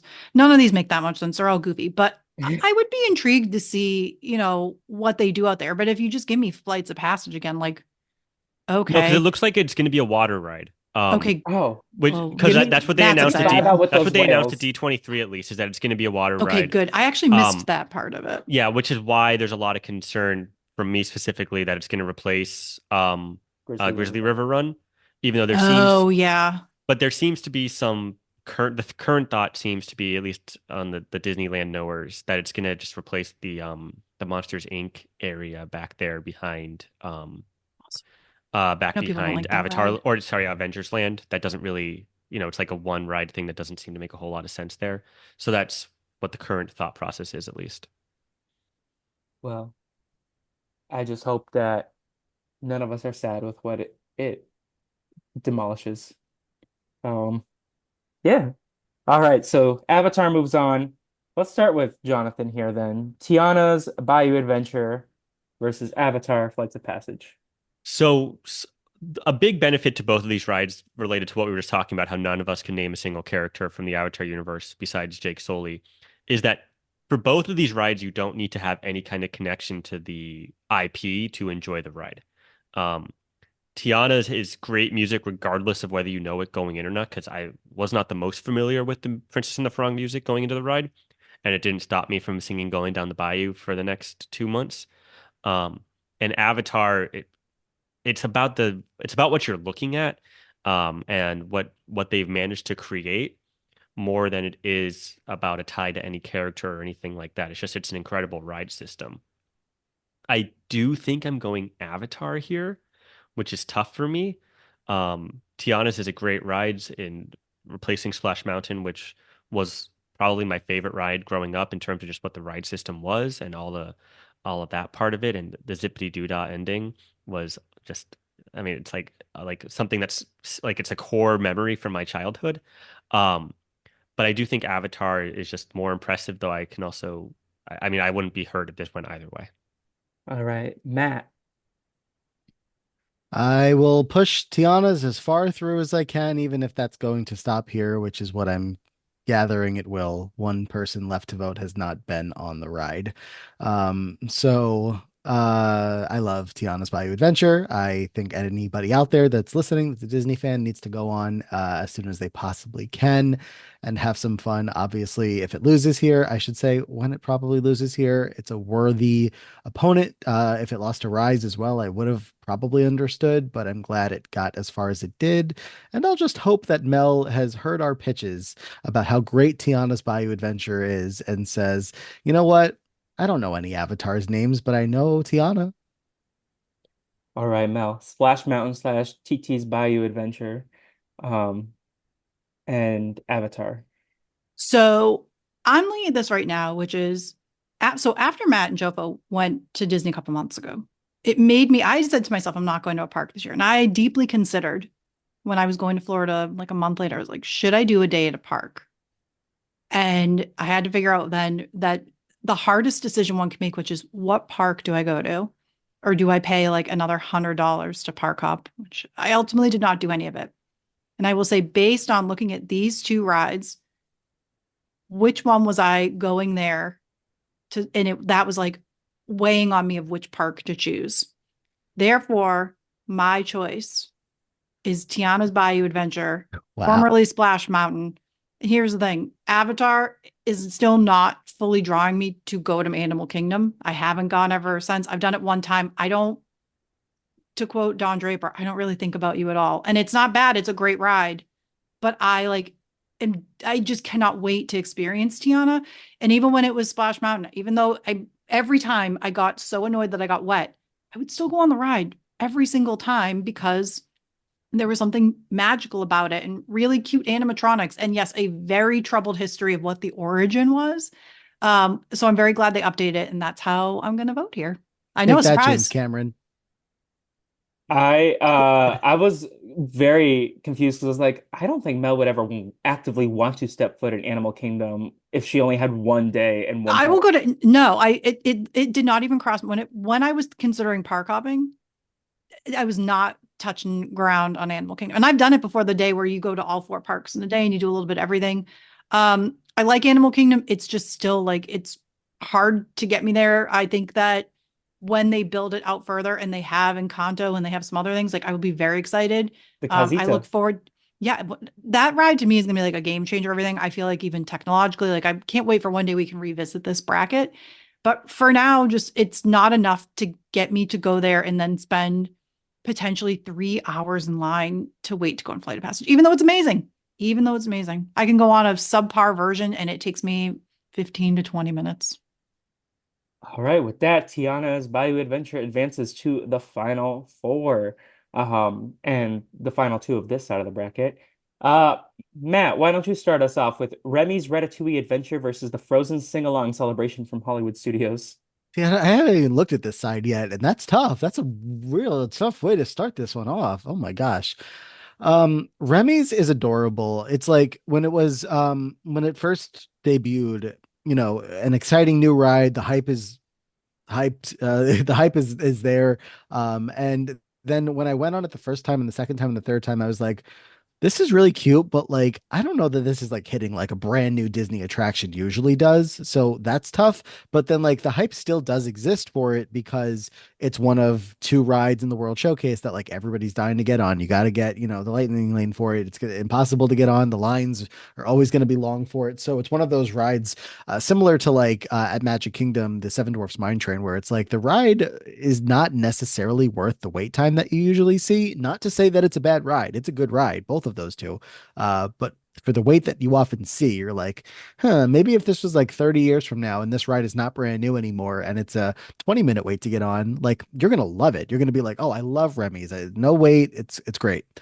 Frozen is always adorable. It's a really cute stage show. The jokes are always fresh and new, and they keep up with like current events and whatnot to give you something to laugh at. It's for adults, it's for kids, it's adorable. But like the thing is that like in every trip I will make sure I get to go on Remy's because it is like that signature attraction in Epcot these days. And I think last time we might have missed Frozen just because I'm like, I've seen it so many times, even if it is fresh new jokes, like I don't need to see it every time. Um, this is really, really tough. Can you come back to me? All right, Mel.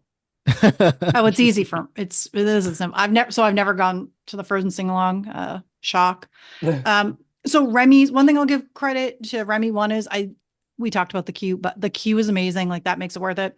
It's not my favorite thing. Like Matt said, it's not hitting the way I thought it was. It's a lot more screens than I thought it was going to be. I remember seeing all the promos for the ride, and they show you the big fridge and the giant wheel of cheese. Like that stuff is what I thought it was going to be more. Obviously, it does a really great job of accurately being like a mouse scurrying. Um, the gift shop is delightful. I think it's some of the best merch you can buy. It's very sophisticated. Frozen Sing Along, yeah, maybe I'd go. But I also changed my Epcot entrance behavior for Remy, which I think is a big step forward. I now am a back World Showcase entrance into the park. And that's a big perk of either staying at those hotels or finding some ways to go in, take the Skyliner, um, which I think technically is better than both of these would be the Skyliner. So your vote is for Oh, I'm Remy? voting for Remy. Yeah. Oh, yeah. Jonathan. Yeah, it's weird. I don't know that Matt and I've ever talked about this, but we have the same like conclusion about Remy's, which is that it seems we're saying like it's pretty overrated, in terms of both wait time and the hype around it. I've been on it now multiple times and it's fine. But it's fine. It's not my favorite IP. I feel like you really need to be connected. Unlike what we were talking about with Tiana's and with Avatar, I feel like you really need to be connected to that IP to really enjoy the ride. And it's not my favorite movie. Um, and Frozen, the sing along celebration, I really, really like.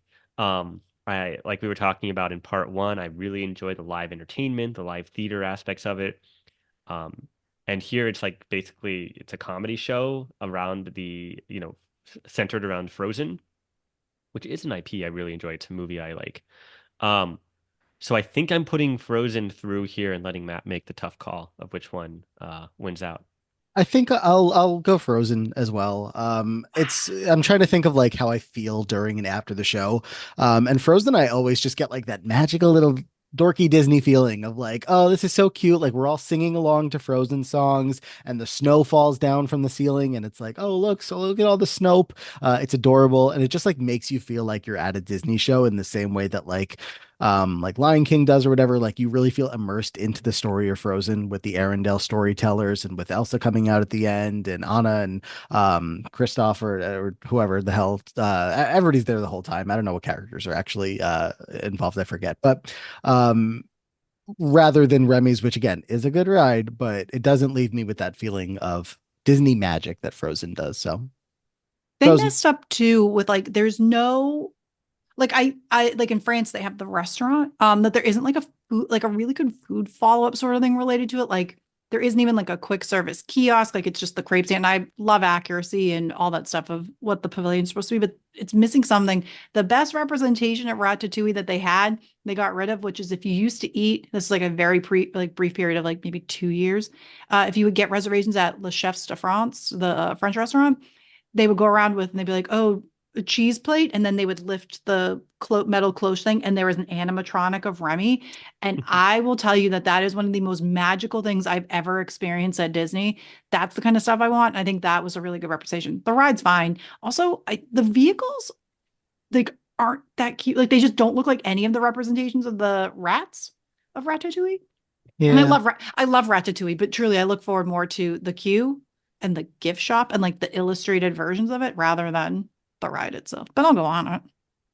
All right. So next up we have Ellen's Energy Adventure versus Buzz Lightyear Space Ranger Spin. Jonathan. I really do not like Buzz Lightyear Space Ranger spin. That is my hot take coming Oh in my here. You God. are But not hot alone, JoFo. I the I can't figure it out. I've been on it so many times and I cannot figure it out, and I'm also always being spun so much and I don't always enjoy that. Um but and True. especially especially having grown up in going to Disneyland where you can actually remove the gun from the holder, and it's a game changer, and I have figured out that one, but this is a Disney World bracket. But that being said, it's up against Ellen's Energy Adventure, which no longer exists. And when it did exist, it involved Ellen DeGeneres. So Buzz Lightyear Space Ranger spin is going through with me, for me here. Matt. I'm voting Buzz through as well, but I do want to shout out to Ellen's Energy Adventure, which was in its time fun.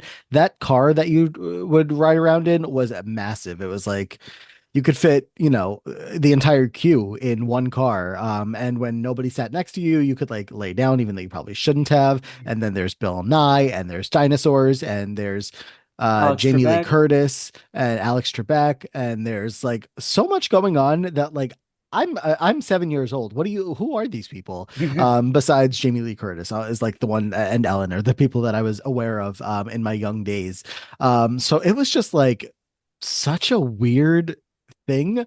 And I really, really liked it at the time just because it was so long sitting inside on these benches that were just moving around wildly. It was a cute story to follow along, and then like, the cars would move into different rooms and then the screens like all around you. So like I really did enjoy it. But Buzz is a consistent favorite that's been there also since I was a kid and still is there today. And I don't have such a hard time figuring out what targets to shoot at. And I don't actually spin around as much as is being advertised here. Buzz. Mel. So I'm Team JoFo in that I hate Buzz Lightyear Spaceman. I've tried so many times. I also cannot figure it out. And it's very similar to the Men in Black ride, and I love that ride, and I think it's fun and you can hit stuff. I hate the spinning. I just You like I can pick up the guns despise on the Men in Black ride too. exactly. It's so different. It's just so bizarre. I don't understand it. I go on the ride and I just feel so crappy afterwards because like I've failed so hard and I'm a grown adult. I just don't get it. And I love, we talked about our love for the alien. I would love to love that ride. I love the alien. I'd rather just take photos and go to the gift shop. So Ellen's Universe Energy or Ellen's Energy Adventure, whatever. It used to be called Universe of Energy. So my nostalgia lies more with the Universe Energy, which is the old version before they put Ellen. I don't remember much of it. Has a banging song. Go look up the Universe of Energy song. It really hits still. The ride itself was way too long. It was like an hour long. The last time I went on it before it closed, I had a very sleepy day and I fell asleep at some point during it. And it was probably during the dinosaurs, which is a bummer. I love dinosaurs. I'm voting this through simply because I don't like Buzz that much. And not because I'm like super keen on the Ellen side of it, but yeah, that's how I feel. Ellen's, I was a big fan of Ellen's. The We all liked dinosaur Ellen at a one. time, I think, No, and no, then unfortunately, I meant the the ride, ride but itself. yes. I mean, I Um, listen, 11-year-old me thought mm, Ellen was the funniest person in the entire true. world and had a She was really probably funny one of book. my intro to stand-up people. Like I used to watch her sets on YouTube. Um, was this ride shut down before Ellen got canceled, or were because I don't Before, remember. way Okay, before. I yeah, think it was because this is where yeah, Guardians for is, Guardians, right? yeah, Yeah.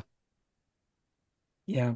But shout out to the Energy Adventure. I did have a Honestly, great it was time. probably pretty somewhat similar times. Like I think Yeah, it's really close as to when those two things Yeah. happened. I had That's a probably great what time. started her downward spiral, to be honest. Is that Yeah. once the rise going there, she's like, I don't have to be nice anymore. We're All going right. between these two now, Yeah, Frozen and Frozen and Buzz Buzz Lightyear. Lightyear. Buzz. Mel. I guess Buzz over Frozen because I would go on one of them, and it's slim to none that I would ever Yeah. do Frozen. If we're being like very on, I will try to do these things. I feel like this bracket has helped push me to try new things that I wouldn't have done. Um, but ultimately, I'll probably still try to go on Buzz and attempt to do it. But Toy Story Mania is far superior for a similar mechanic of a ride and themed ride. It's crazy that we have two of the same things. JoFo. I'm putting Frozen through here, but so it's not a clean sweep, but I accept its defeat. All right, Buzz Lightyear moves on. Mel, Finding Nemo the musical or It's a Small World? Surprise, surprise! I haven't seen Finding Nemo the musical. It looks awesome. It's actually one that I have like by not going to Animal Kingdom, because that's where it is, right? Yeah. By not going there, I haven't seen this, and that is something that I actually would like to see. I think it looks cool. But I personally always have loved It's a Small World. I know it's irritating. I love the irritation of it. I find it sweet. My favorite part of It's a Small World is just every time I go on, I find a new detail that makes me smile and charmed. You find a new character, you find an Easter egg. I just think it's a really beautiful story. I also am like the biggest Mary Blair art fan. That's what a lot of my art is that I have is inspired by her. So I love It's a Small World. JoFo. I feel like a theme of this episode today for me is it's better in Disneyland. And Small World is another one where it's a lot better in Disneyland. But that said, I love It's a Small World. It's like just super nostalgic for me. It brings me back to my childhood where we would go on it over and over again. The song is annoying, but like annoying with a purpose. And I love that for it. Finding Nemo the musical, I've seen once. It is aggressively fine. Um, You're and a musical that's theater boy. and exactly like of the shows that I enjoy, like of all the shows I've enjoyed, I've said I enjoy all of them. And this one, meh. Um, Wow, that's good. Good to know that maybe I haven't so been missing. No, it I mean, is good. It's You should written see by it at some point. the Just like Lopez's, in I think, right? comparison to if I all those other ones that I think the you've issue I liked, this have with is. it is that Finding Nemo isn't a musical. It's not a Mm, musical movie. And so like it's, so there's music, it's great in the show, but it's not anything that I have any connection to it. It's like fresh original songs, which I don't want to say is bad. Original songs are good, but it's not anything that I feel a strong connection to once I leave the show. So it's not getting anything stuck in my head. Um, so I'm putting Small World through here because that is something that will be stuck in my head for the rest of my life. I will Yeah, push back. I'm okay. Big Blue World is a banger. That's what I was about to say. I was going to ask if Big Blue World was in Big Blue the World will get both. stuck in my head, and I haven't seen the music. I haven't seen this show in a while. It went away for a bit during and after COVID, and then came back with like a shortened version because it used to be, I don't know if it was like 30 to 45 minutes or something like that, but now it's like maybe it I think it's like was like 20 now. yeah, it's like 20 to 30 or something like that. Like they Yeah. shaved off a good amount of it to make it more manageable because not only are you, sitting through the entire show, but like you're on the bleacher seats.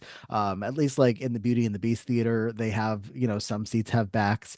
And in the Lion King, at least you're surrounded by just like you can't even think about the seat because you're just surrounded by like the coolest show happening. If Finding Nemo was in the same style of theater as the Lion King show, I think it would be viewed so much better, but it's a typical theater. You're just all in the audience and like any other theater with the stage and the actors do come into the audience a lot, which makes it fun to try to bring it closer to you and make you, a little bit more engaged in it. But I would say aggressively fine is a good way to put it. Like I like it a lot. And if, I'm going to Disney for 8 days, I'll make time for Finding Nemo the musical, but on a 1, 2, 3, even like a 4 day trip, it's just so far down the list that, if Animal Kingdom, is it a half day park? Is it not?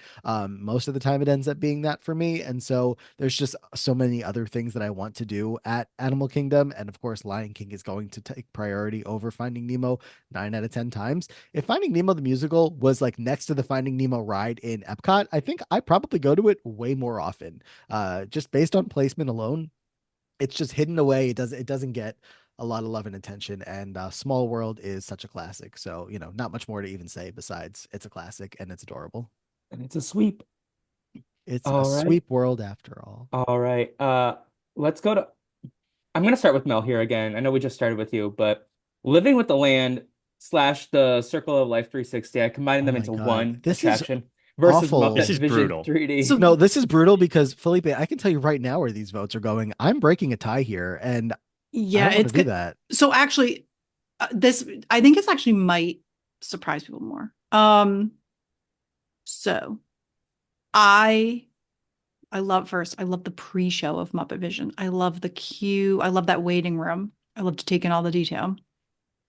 And I love Muppet Vision until Waldo shows up. I hate Waldo. He technologically looks, can we swear on this podcast? Sure. He looks like shit. He didn't age well. I have a lot of respect for Muppet Vision 3D, and it is the last thing that Jim Henson worked on. I think it deserves to be in the park, but if they just like maybe just plussed Waldo up just a smidge, because the rest of it is so great and so delightful and so Muppety, and then it just does feel. It basically feels like in 1989 or whatever that Jim Henson got a directive, and it was like, you know, CGI characters are the way to be, and then was like forced to put this character in. So I don't love that. But you don't just hate his design, you hate him as well. Yeah, I find him annoying. I don't enjoy it. Just like we talked about the other Muppet movies, and I said like I don't like the new guy. I forget what his name was. The one from the Jason Segel movie. I blanked out his name Oh, because I don't like him either. Wally? Is it? No. Yeah, who cares? We don't really like him anyways. And that's the point. I'm a purist. No. So I think that Muppet Vision needs to be in the park and all this stuff. That said, my vote is for Living with the Land. Then 360 thing we can take or leave because there's another attraction in the Living with the Land pavilion, the one that's like the video, I forget what it's called Awesome now. Planet. Awesome Planet. And before that was called like Blue Planet or something. And I've seen now both. I was quietly sobbing in my seat at Awesome Planet about it. And if you haven't gone, It's a real doozy, and you don't really. It's just a really beautiful message while also being the most depressing message. And I think I also, need 10 days in the park to be able to go make time for it Awesome was feeling. Planet. So I will say my selling point for why you should go there. There's very phallic carpet wallpaper. So it's a real good photo op. But I went in also because I believe now in Epcot alone, like there's I think 2 to 3 Ty Burrell sort of representations, which I always find fascinating, like how many people are in rides like celebrities, like across the board. So Living with Land, I absolutely adore. I love the peacefulness of it. It had a banger of a song in the 80s, but what I really like about it is like this idea of this planet that we live on and how different and varied it is and how beautiful it is. I love the dark ride portion where you get to see all the different ecosystems. You get the peak of the revolving restaurant that I've never eaten in. I'm sure the food is horrible, but I want to go on it.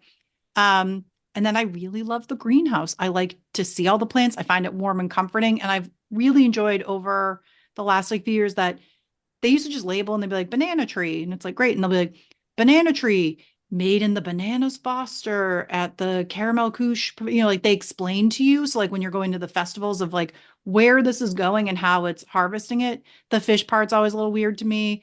But there's always also that Easter egg too that you're trying to see. Is there a scientist working in the greenhouse that day in the lab? Um, I look forward to Living with the Land so much. I could ride it all day long. There's that joke about like rope dropping Living with the Land. I would. I probably have. It's great. I Not love a it. joke to Mel.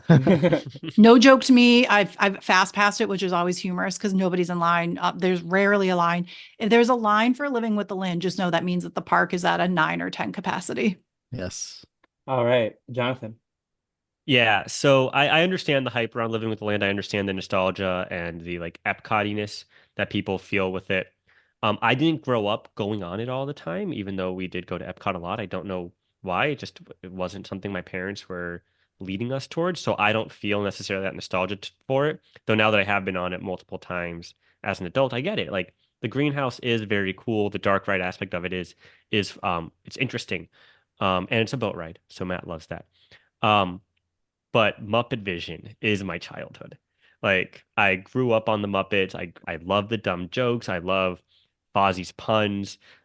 It's just and watching it back as an adult, you realize all the things you missed as a kid. That's just so very clever. And I'm going to be devastated when Muppet Vision 3D eventually is no longer in the parks because it feels like that's coming, and I'm going to be so sad. But I'm going to put Muppet Vision 3D through here just because it is such a nostalgia play for me, and I think it's a show that even though I've seen it, I'd guess at least 20, 30 times in my life now, I still go watch it and I still enjoy it. Except I do agree about the Waldo part of it. But Exactly. But but I don't want it everything gone else. either. I am with you. I need to just make sure everyone knows that this is a very tough choice that even at the parts I don't like, the whole area is delightful and magical and wonderful. And Pizza Rizzo's food is not bad. It's actually pretty decent. Like the whole Muppet Vision area is wonderful. I've Yeah, never heard anybody say that about Pizza Rizzo, but I've never actually eaten in there myself. I finally, so I think I mentioned, and maybe this is why I also hate Rock and Roller Coaster. So the time I went, we rope dropped and we went straight to Tower of Terror. No line, got on. Went over to Rock and Roller Coaster, no line, got on. you I can't was, start your day like that. You have to know yeah, better. well, didn't I learn? So by about 8:30 in the morning, I am already nauseous, motion sickness. My day is done. We kill some time. We go on Slinky Dog Dash about an hour and a half later. I feel like I'm going to puke on it. My day it is ruined. And I was just like, I was drained. We found solace upstairs in Pizza Rizzo because it's a huge place, actually. I took a nap in the booth of Pizza Rizzo and I woke up so refreshed and I was like, my That could day be a is book saved. title. I took a Yeah. nap in the booth of Pizza Yeah, it Rizzo. was my savior. I think I had an idea for a shirt for which like Pizza Rizzo saved me. And actually a little Easter egg tip of why to go to Pizza Rizzo. You don't have to eat. If you go upstairs, there is a ballroom themed to the wedding of Phil and Lil. For I think that's what their names are from Muppets Take Manhattan. So Oh, there's I like was an gonna actual like I was about to wedding say the reception going on there. Rugrats. I was like, I think that's what their Chucky names are. Finster. Like Phil, Lil, and Gil when Kermit had his identity crisis and he had amnesia. So it's a Okay. really delightful little place. And then after that, I went on Rise because I felt like great again. And as soon as a certain part of Rise happened. I was done for the day. It was a really miserable day at Hollywood Studios, unfortunately. But you took a But nap Pizza in the booth Rizzo at Pizza Rizzo's. gave me solace, and the Muppet area, just the fountain out front. Like, there's a lot to it. It's just Yeah. hard because I just do. When I go to Epcot, I truly go on Living with the Land at least 3 times. That's being generously low.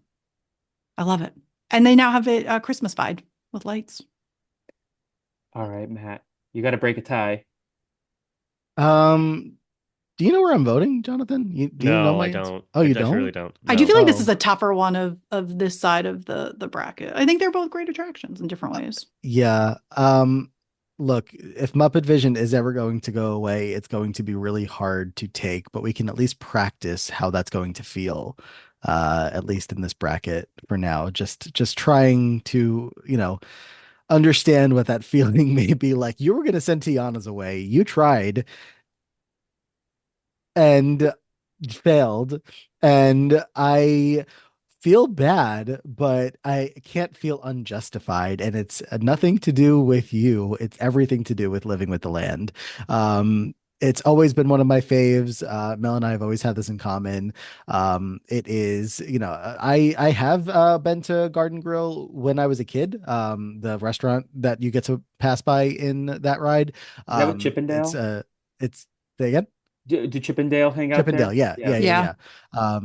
And it's a bunch of characters that'll walk around while you're rotating. And, like as a kid, especially like that experience of like not spinning while you're eating, but like very slowly moving in a circle during your meal with the characters. It's great. It has nothing to do with living with the land, but just the entire experience of living with the land is just one of those like Disney adult, if you get it type things of like, it's not an ironic standing. It's just truly a joy to sit down. Like everything in Disney is so fast paced. Living with the Land is not. It is a slow pace. Like you can relax and chill and see the really cool greenhouses and, even the parts that are indoors, like everything is just like so peaceful and relaxing that you never want to get off. And eventually you do have to get off and then you're just in the land pavilion, which is also one of my favorite areas in all of Disney World. It's just such a like, even though there's a lot happening, like Soarin' is right next door. There's a food court, right over there. It's just like, I don't know. I really enjoy being in the Land Pavilion. And Muppet Vision is great. I don't need to say a whole lot else that hasn't already been said here. I hope it doesn't go away because it is fun to just, have that there and get to sit down and see that show, Waldo or no Waldo. But I gotta go Living with the Land. That's my truth. I'm sorry. Jonathan, first reactions. This is rough. Um, but that's okay. When it's Monsters Inc. land in the future, we'll just keep this in mind. Okay. Listen, I don't want it. And he What? knows well when we're in the parks, like I don't really need to see Muppet Vision, but I I will make do. sure we prioritize it when we're like making our list of what we're going to prioritize. Like I know it needs to be on there. I know at least one of us wants to go. Also, like, I think what's crazy is that when we are pondering, like, oh, where do we put this Monsters Inc. ride? And it's like like, oh, put it where Muppet Vision is, smack dab in the middle of everything. No, take out that whole corner area where Rock and Roller Coaster is that has like nothing. I think there was like a Lightning McQueen meet and greet over there or something. I Well, have no, no idea what's over there. It's that's gonna just be That's the now new going villain away too, show. though. The Lightning McQueen. That's That yeah, becoming the was but villain show. that's Yeah. what put put I don't think they Muppet have that enough room land back there for a there. land. I think like the back area Yeah, but if back you rip there out is Rock and Roller Coaster, you would. well, that's not happening. Well, we I would should. say the It's most likely stupid. outcome is going to be that it goes where the Star Wars launch bay is, which is like the Disney Channel, like Yeah, there's a lot of just like dead space at whatever. Hollywood Studios Yeah, that they could use that isn't Muppets. I I don't think know they how they know. incorporate that with like the The new Little Little Mermaid Mermaid show. show that's Yeah. coming, but I don't think they take out Muppets. I don't think so. Can I go first for Small World Living with the Land? Yeah, absolutely. Um, Living with the Land. Small World is adorable. I agree with Jonathan's assessment that the better version is in Disney Land for sure. And I've only been on that one, the twice that we went last year. I love Small World. Both of them boat rides, but like I don't know, just to not like Small World, the song is going to get stuck in your head regardless. And I don't always want that to happen. Where Living with the Land, I'm not getting anything stuck in my head and I'm just relaxed. All right, Mel. This is gonna shock everybody, considering what we just how much I defended it. But I am moving Small World forward. And I love living with the land, all my heart. To me, it's a Small World is like what Disney World is and what it's about, which is children all around the world and the world period, just like it's a small place that we live. Like, let's all get along, which is apparently impossible to do, but it's this beautiful idea of it.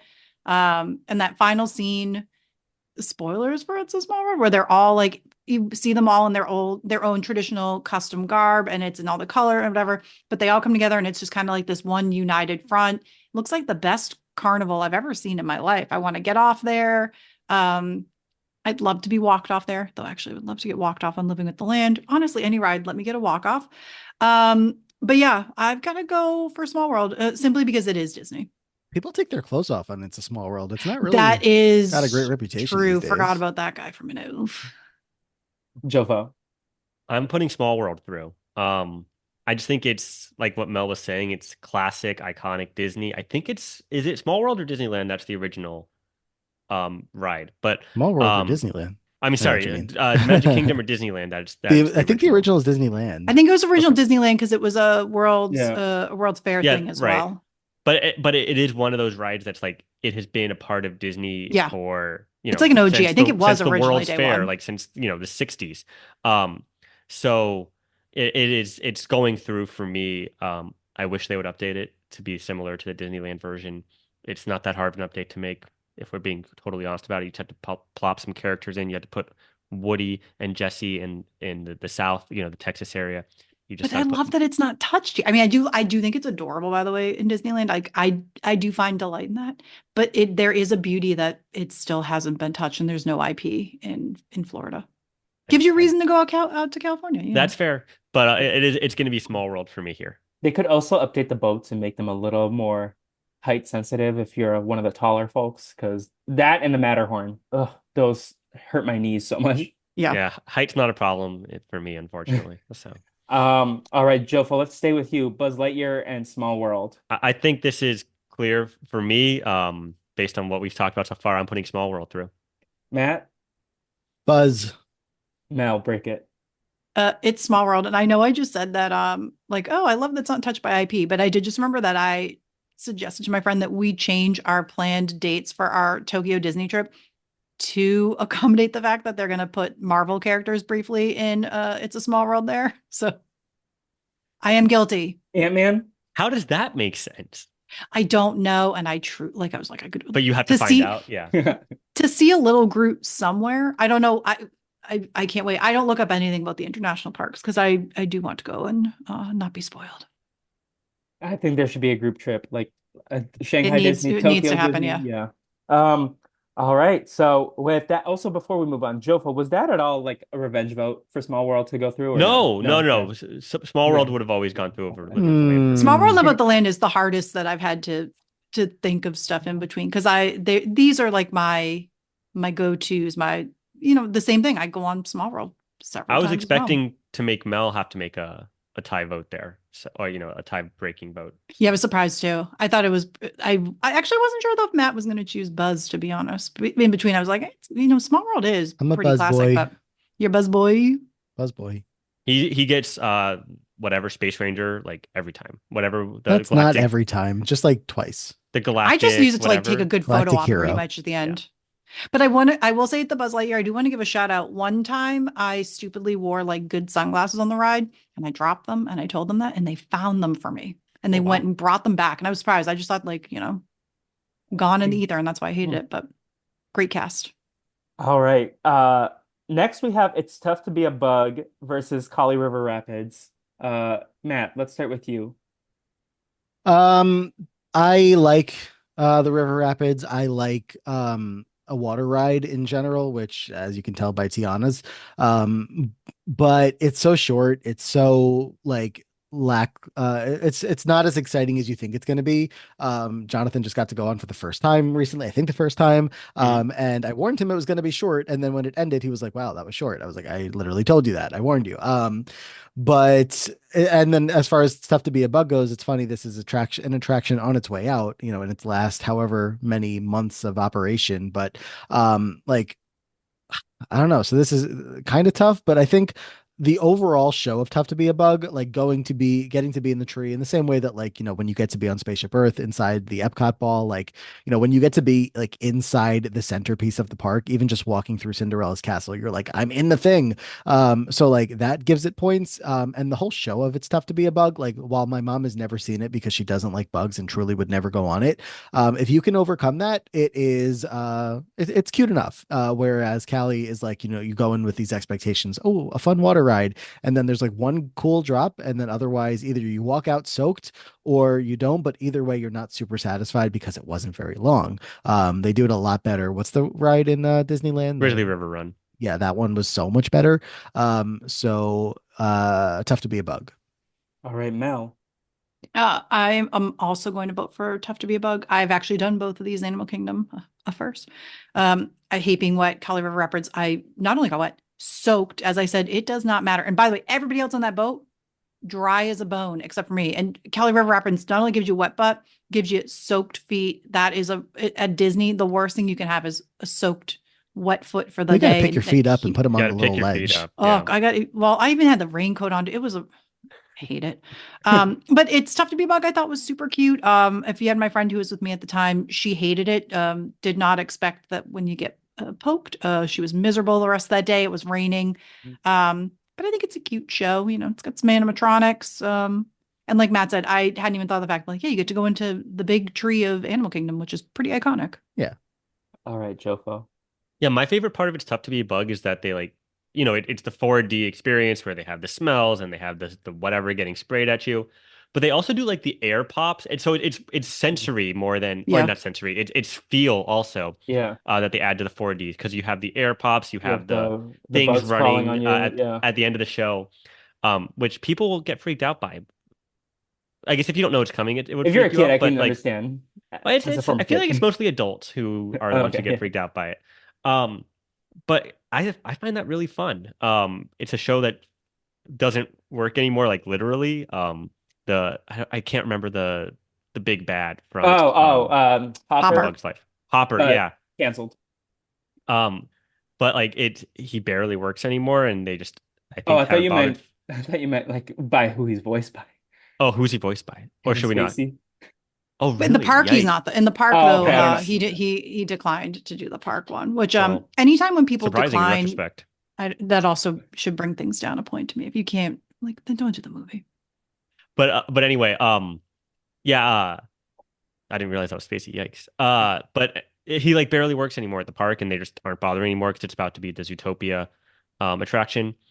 I'm willing to bet that when this becomes a Zootopia attraction, my preference will be Cali River Rapids, but we'll see. But for now, I'm still going. It's Tough to Be a Bug. All right. Now, when Matt mentioned the Seven Dwarfs Mine Train earlier, I think I realized that I forgot to put it on it. So how do we feel if the Seven Dwarfs fights off against bugs right here? It's tough to be a bug.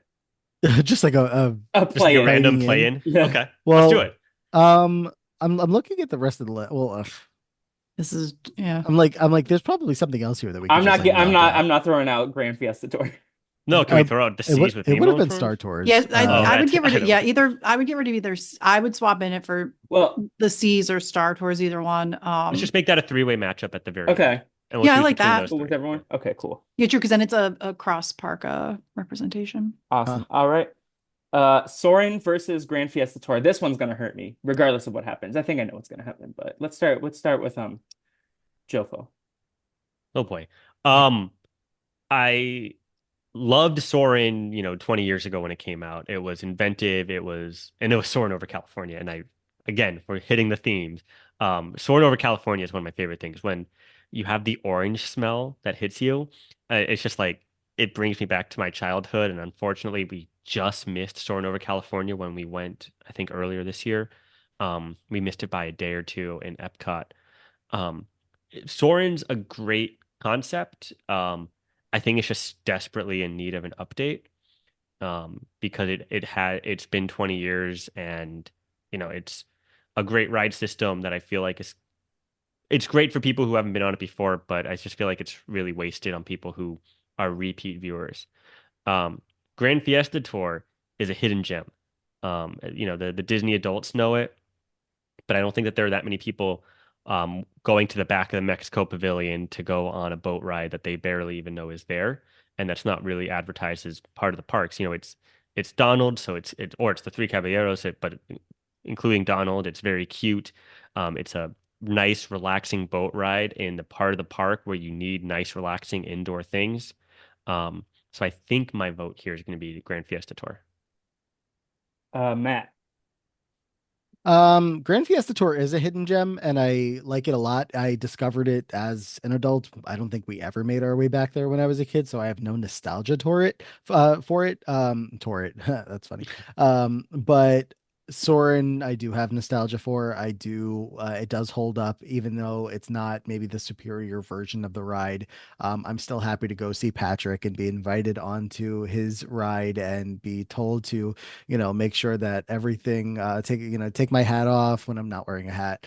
Um so I don't know, just everything about Soren still hits to this day. I would probably not love it as much waiting in like a 1 hour queue for it, but luckily it's very easy to get when you're doing lightning lanes, so I don't really have to worry about that when I am able to do that. So Soren goes through for me. All right, now Mal, break the tie. And Two tough th- choices because they both are very delightful in different ways. So, like JoFo said, Soarin' over California was amazing. It was beautiful, and it was like really at the time like a game changer. Then they went and did Soarin' over the World, and I think ruined the magic of what it was. It's filmed differently. It doesn't even so Soarin' over California was clearly like video. And now, and maybe it's just because they added stuff in, it doesn't look natural anymore. It looks like it's all CG to an extent, and they put like animals in. And I know that there are certain things they do to break up the motion sickness, like the eagle flies, and it's to just break stuff up. But like as funny it is to joke about the wonky Eiffel Tower, or the elephants that look weird. It takes you out of it. I also think that the new version of Soren, if you are not in the center, the ride sucks. Like you see the side of the screen, it's warped. So I think it really has impacted it for me. Um, and given it's a screen, I can only do it like one time and then I have to really take a break. I did do it 2 times in a row once, due to had a friend who worked there. And that was not a good decision for me. Also, the queue sucks. In California, it's amazing. It's that whole flight theme and whatever. I love the Patrick Warburton intro. Maybe not him as much as a person, but as a pre-show. Love the pre-show. Look forward to that more than the ride. Grand Fiesta, it's not like my favorite in the world, but it is like it's very low key and delightful, and it has one of my favorite effects that I look forward to, and that is as you get near the end, they have like fireworks on the ceiling that are just like LED lights that change, and I find that so simple and magical. I'm also not opposed to the idea that if they ever did retheme it to Coco, just because of like proximity, I would love it. I want a Coco attraction. I love that they added Coco at least to the pavilion so you can read up on the history in the front. So I think that just because Soren kind of screwed up over the years with this new version, I would love a new one for that. I'm gonna go with Grand Fiesta Tour. Upset, maybe. I This is think a that is big an upset. upset. Soren Um, being out this early to Yeah, Grand and Fiesta. I it's a like great, Grand Fiesta Tour, but this is and an I upset. will give Soren credit too, which is I'd always heard people cried on it, and when I went, my parents, my mom did, she cried. People cry on it. It is beautiful, but like you go on it once, and then I think you can start to see the flaws in it. And I really do think that like I've had to sit on the left side or something, and I just see like the curve of the screen and the curve of the things. Like the fact is that people do sell like "Welcome to France" shirts, and the Eiffel Tower is crooked. It's very funny, but it takes away from the natural beauty of what it was meant to show. It's just like this is the beauty of the world, and it just detracts from how wonderful it is. Whereas when you see the beauty of the land on the land, you're seeing it natural, unfazed, beautiful screens, peaceful uh, music, pan flute. I would be remiss to not mention that this is the only matchup, Soarin' versus Grand Fiesta Tour, that references Brazil in any capacity. Between Soarin' Around the World has the Iguazu Falls, and then Grand Fiesta Tour has Zé Carioca, the green one, who's a Ooh. Brazilian. So yeah, that with that Grand Fiesta, I think that's an upset because I would have predicted Soarin' made it a lot further. But Grand Fiesta moves on.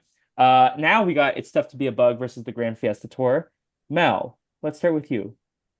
Grand Fiesta Tour over. It's tough to be a bug. It's just it's a cute little ride. It's very chill. JoFo It's same for me. I think Grand Fiesta over. It's tough to be a bug. Yeah, for all the and reasons we Matt. were just talking about.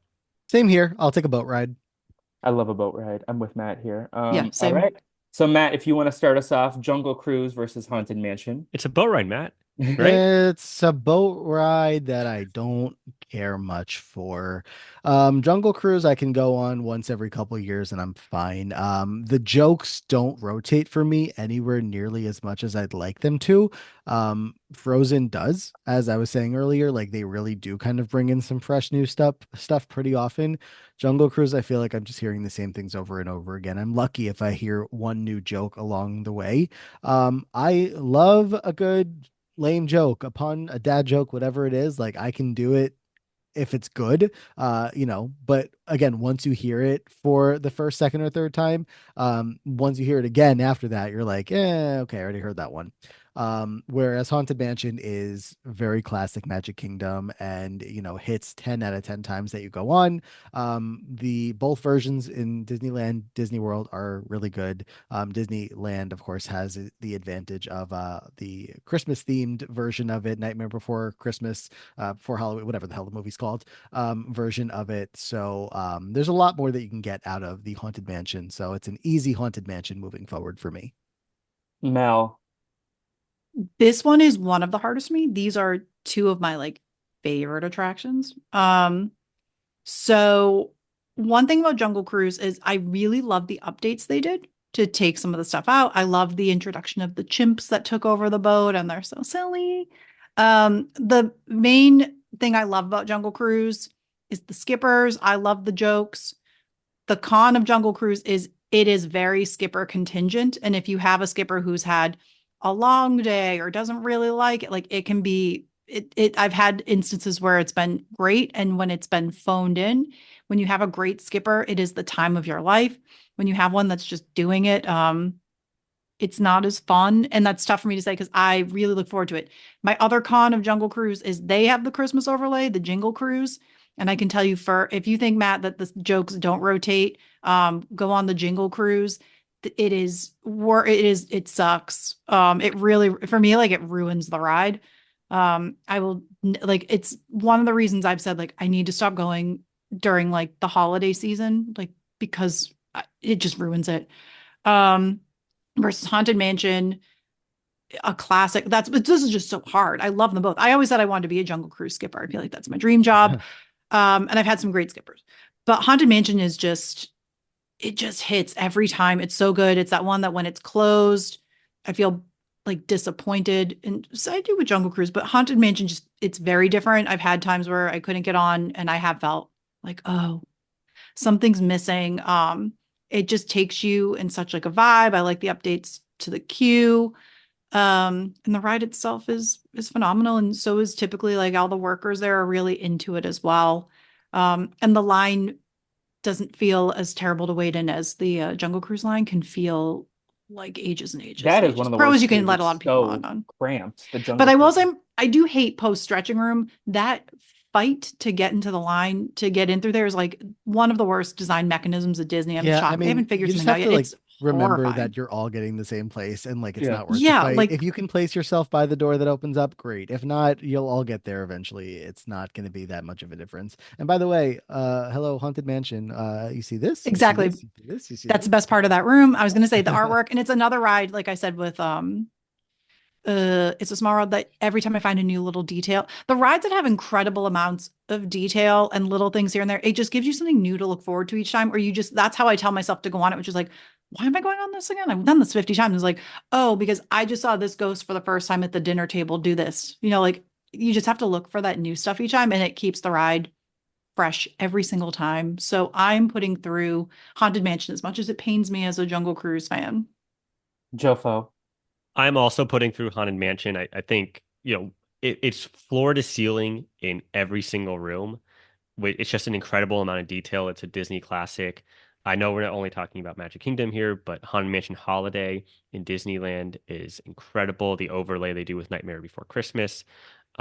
It's so fun and so cool. Matt and I got to do that last year, and it was just a great time. My thing about Jungle Cruise is I don't like audience participation in these types of rides. And if I go on Jungle Cruise one more time and people start yelling O2H before the skipper does, Mm. I'm gonna lose it. And it's not a good situation. I I feel like it invites it on Jungle Cruise in a way that just kind of detracts from the ride for me, where because it's a lot of recycled things and people don't realize that some people are on this for the first time. And just because you've gotten to go on this, you live here and you go on it 20 times a day, you have to let other people enjoy it for their experience too. So that's me. I'll get off my soapbox now. No, I Um, appreciate that soapbox That as goes someone. out to the stretching room people too. We know, the mhm, speech. Congrats. Taking the e- moment. Let them do their jobs. exactly. But I am going to put Haunted Mansion through. I just think it's just classic Disney. Two quick things about this. As a chunky boy, that Jungle Cruise queue is way too cramped. I hate it. And then also, shout out to my friend Dave, a former skipper of the Jungle Cruise, who he also was a camera assistant on Shapira Beach during Survivor All-Stars. Oh, wow. So, Oh, and now he's one of my coworkers and friends. But actually, Courtney, I think, took his tour. Your friend oh, Courtney, though. really? Yeah.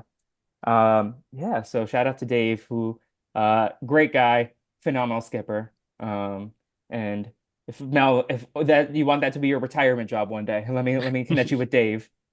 I love it. I always thought it was just such a fun job. And that if you, I guess the great skippers, the ones where you don't know, are they slipping in jokes that are allowed or are these things that are approved? And that's where it's good versus like when I went on with my dad once, he got really upset because she was an older woman and she kept talking about going home to her cats, but it sounded like very honest and depressing. And he was like, it really took me on the experience to hear this woman complaining about her life when she's not working and how she lives a miserable life alone with her cats. And I see what he means. I thought it was kind of like darkly funny, but I get it. And when you get stuck at the end and they are filling time, it can feel like the longest amount of jokes. But if you get a great one, it's a good time. But All right. With that, Haunted Mansion moves on, and then for this final round of the first round matchups, if there is a 1-to-1-to-1 tie, I will break it. I don't know if that's going to happen, but we'll start with JoFo here. Star Tours versus the Seas with Nemo and Friends versus the Seven Dwarfs Mine Train. This is incredibly easy for me. I don't think we're going to have any kind of tie Did we here. put Tron on here as well, or did we already do Oh, Tron? Oh, I uh, wow. mean, Screwtron. I We didn't can throw even Tron know. on here too. I still think it's Okay, going to be 3-0. okay, Um, Yeah, you could put Tron anywhere and I would vote it out. okay. So Tron this is is a ride that has to be at night. a four-way matchup between Tron, the Seas with Nemo and Friends, Star Tours, and Seven Dwarfs Mine Train. so the Seas with Nemo and Friends is cute. I'm like in the Lost generation, I feel like, for Finding Nemo, where it was just like shortly after me, so I don't have any really strong connection to it. It played in my dentist's office all the time when I was in high school, and like that's my biggest association with it, to be honest. Um, but the ride itself, the aquarium scene at the end, it's just so long, where like you're moving through you have the projections on the aquarium, which I understand is cool, but it feels like you're in that room for like 5 minutes, and I just want to get off the ride at that point. Star Tours makes me feel not good, and I don't have a strong enough connection to Star Wars, even though I am a Star Wars guy, to want to go on it and feel not good. I don't do motion simulators. Uh, Tron is very fun. What is Tron? Is it like Avatar? No, Tron's a roller coaster. Okay. It's a bike coaster, so you're seated like you're on a bike. Um, but It's it's probably about a 50, little bit like Avatar, an extent, just like your sitting bike style. yeah, It's like the Hagrid's bike, I guess, too. Which I yeah. didn't get to go on the bike though at Hagrid. So it's like that. You're like in, like the Tron, like you're on a bike. It's That's very like fun. new, right? It's new. Yeah, it opened up in what, 23, Okay, 22, something yeah. like that. Um, it it has a great 0 to 60 launch. It's good. It's like 50 seconds long. Which is it's just that part's not great.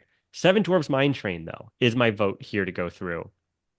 Um, it's a very fun line, a very fun queue with interactive parts, and it's a classic kids coaster, but it's also a story coaster.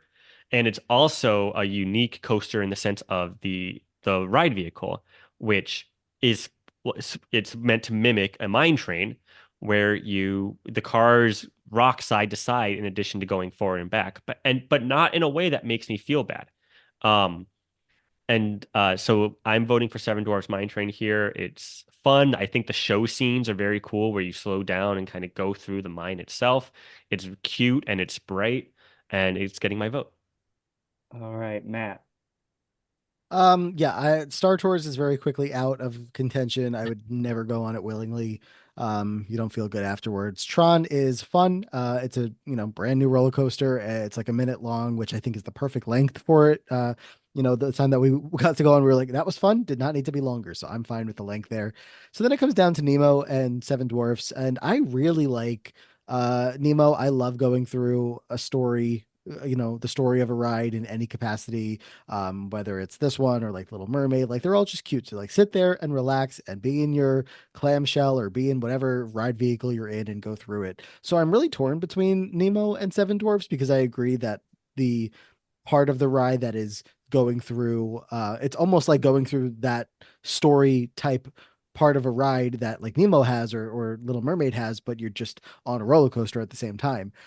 So like if I'm gonna have to go on a roller coaster, I like that I can slow down at some point and have that fun part. And then before you go on the next drop of Seven Dwarfs, like you get to go up the lift to like hi ho, dun, dun, dun, dun, dun, dun, which is also cute. So like I think I came into this feeling like I was gonna vote for the Seas with Nemo and Friends because again, I do like Nemo.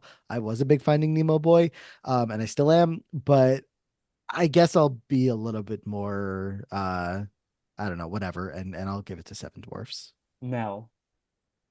Okay. So I am a big Star Wars person. I cannot do Star Tours. It makes me so sick. It always has. I don't know what a technical hot flash feels like. I'm imagining it's what I feel like when you go on Star Tours. What I do appreciate about Star Tours is that it is a ride that has allegedly, I wouldn't know, the most variety that you go on, and they have so many planets now you can go on. I really think that's a cool aspect of it. I would love instead if they just kind of had that where the Falcon could fly through various things instead. And you could do that on Smuggler's Run. I think that's like the con of Star Wars too, is that like as needed, but like it's a lot of screen-based stuff, and that's kind of a bummer to truly enjoy it. Um, Tron is very cool. The system is cool. You feel cool sitting on the bike. Um, this is a weird compliment. I think the locker system is phenomenal. They did a great job with the locker system at Disney because I believe it's the first ride that's had lockers. Like the Universal Um, lockers? yeah, but Okay. like Universal, like largely is a very chaotic. Well, they've improved it. Um, at Disney, I actually felt like it was even improved upon the Universal system because I would say that the best lockers right now at Universal are at Velocicoaster. It's similar to that. I didn't expect a Disney to have the lockers work out well.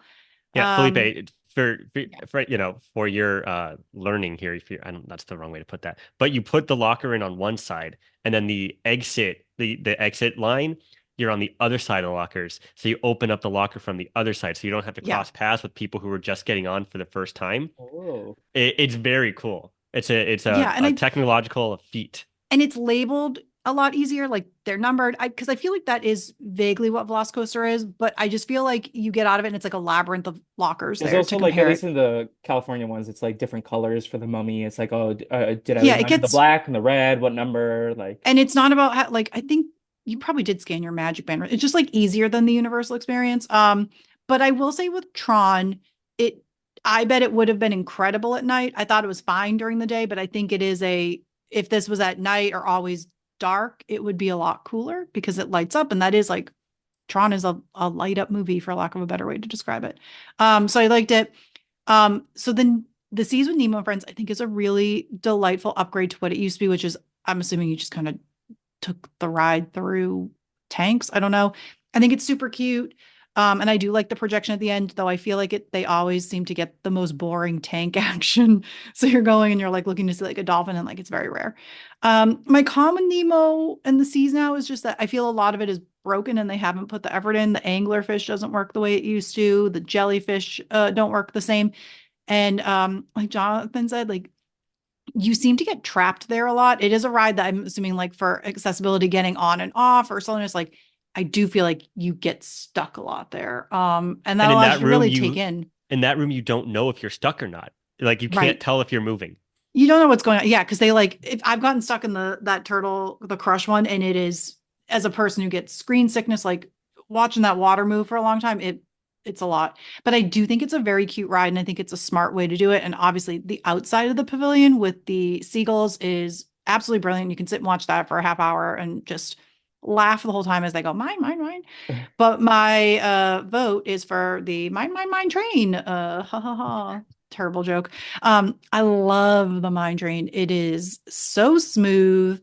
I love the story. Matt called out the part where they sing "Hi Ho," and there is no feeling that if you get a mine trained people who also want to sing along to it, and you're clapping and you're excited, and it kind of has that buildup of what I liked about Splash Mountain, what I'll probably like about Tiana, where there's this buildup of the story, and then it's coming to an apex, but I don't have to get a wet butt at the end.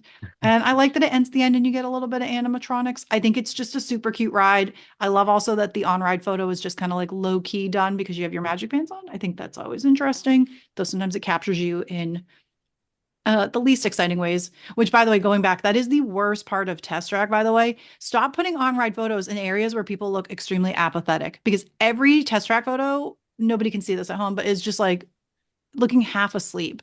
At least Mine Train, you're moving around, you're having a good time. I love it. I would wait in line for that, and it's why I get there early so I can do that right away, so I don't have to worry about it.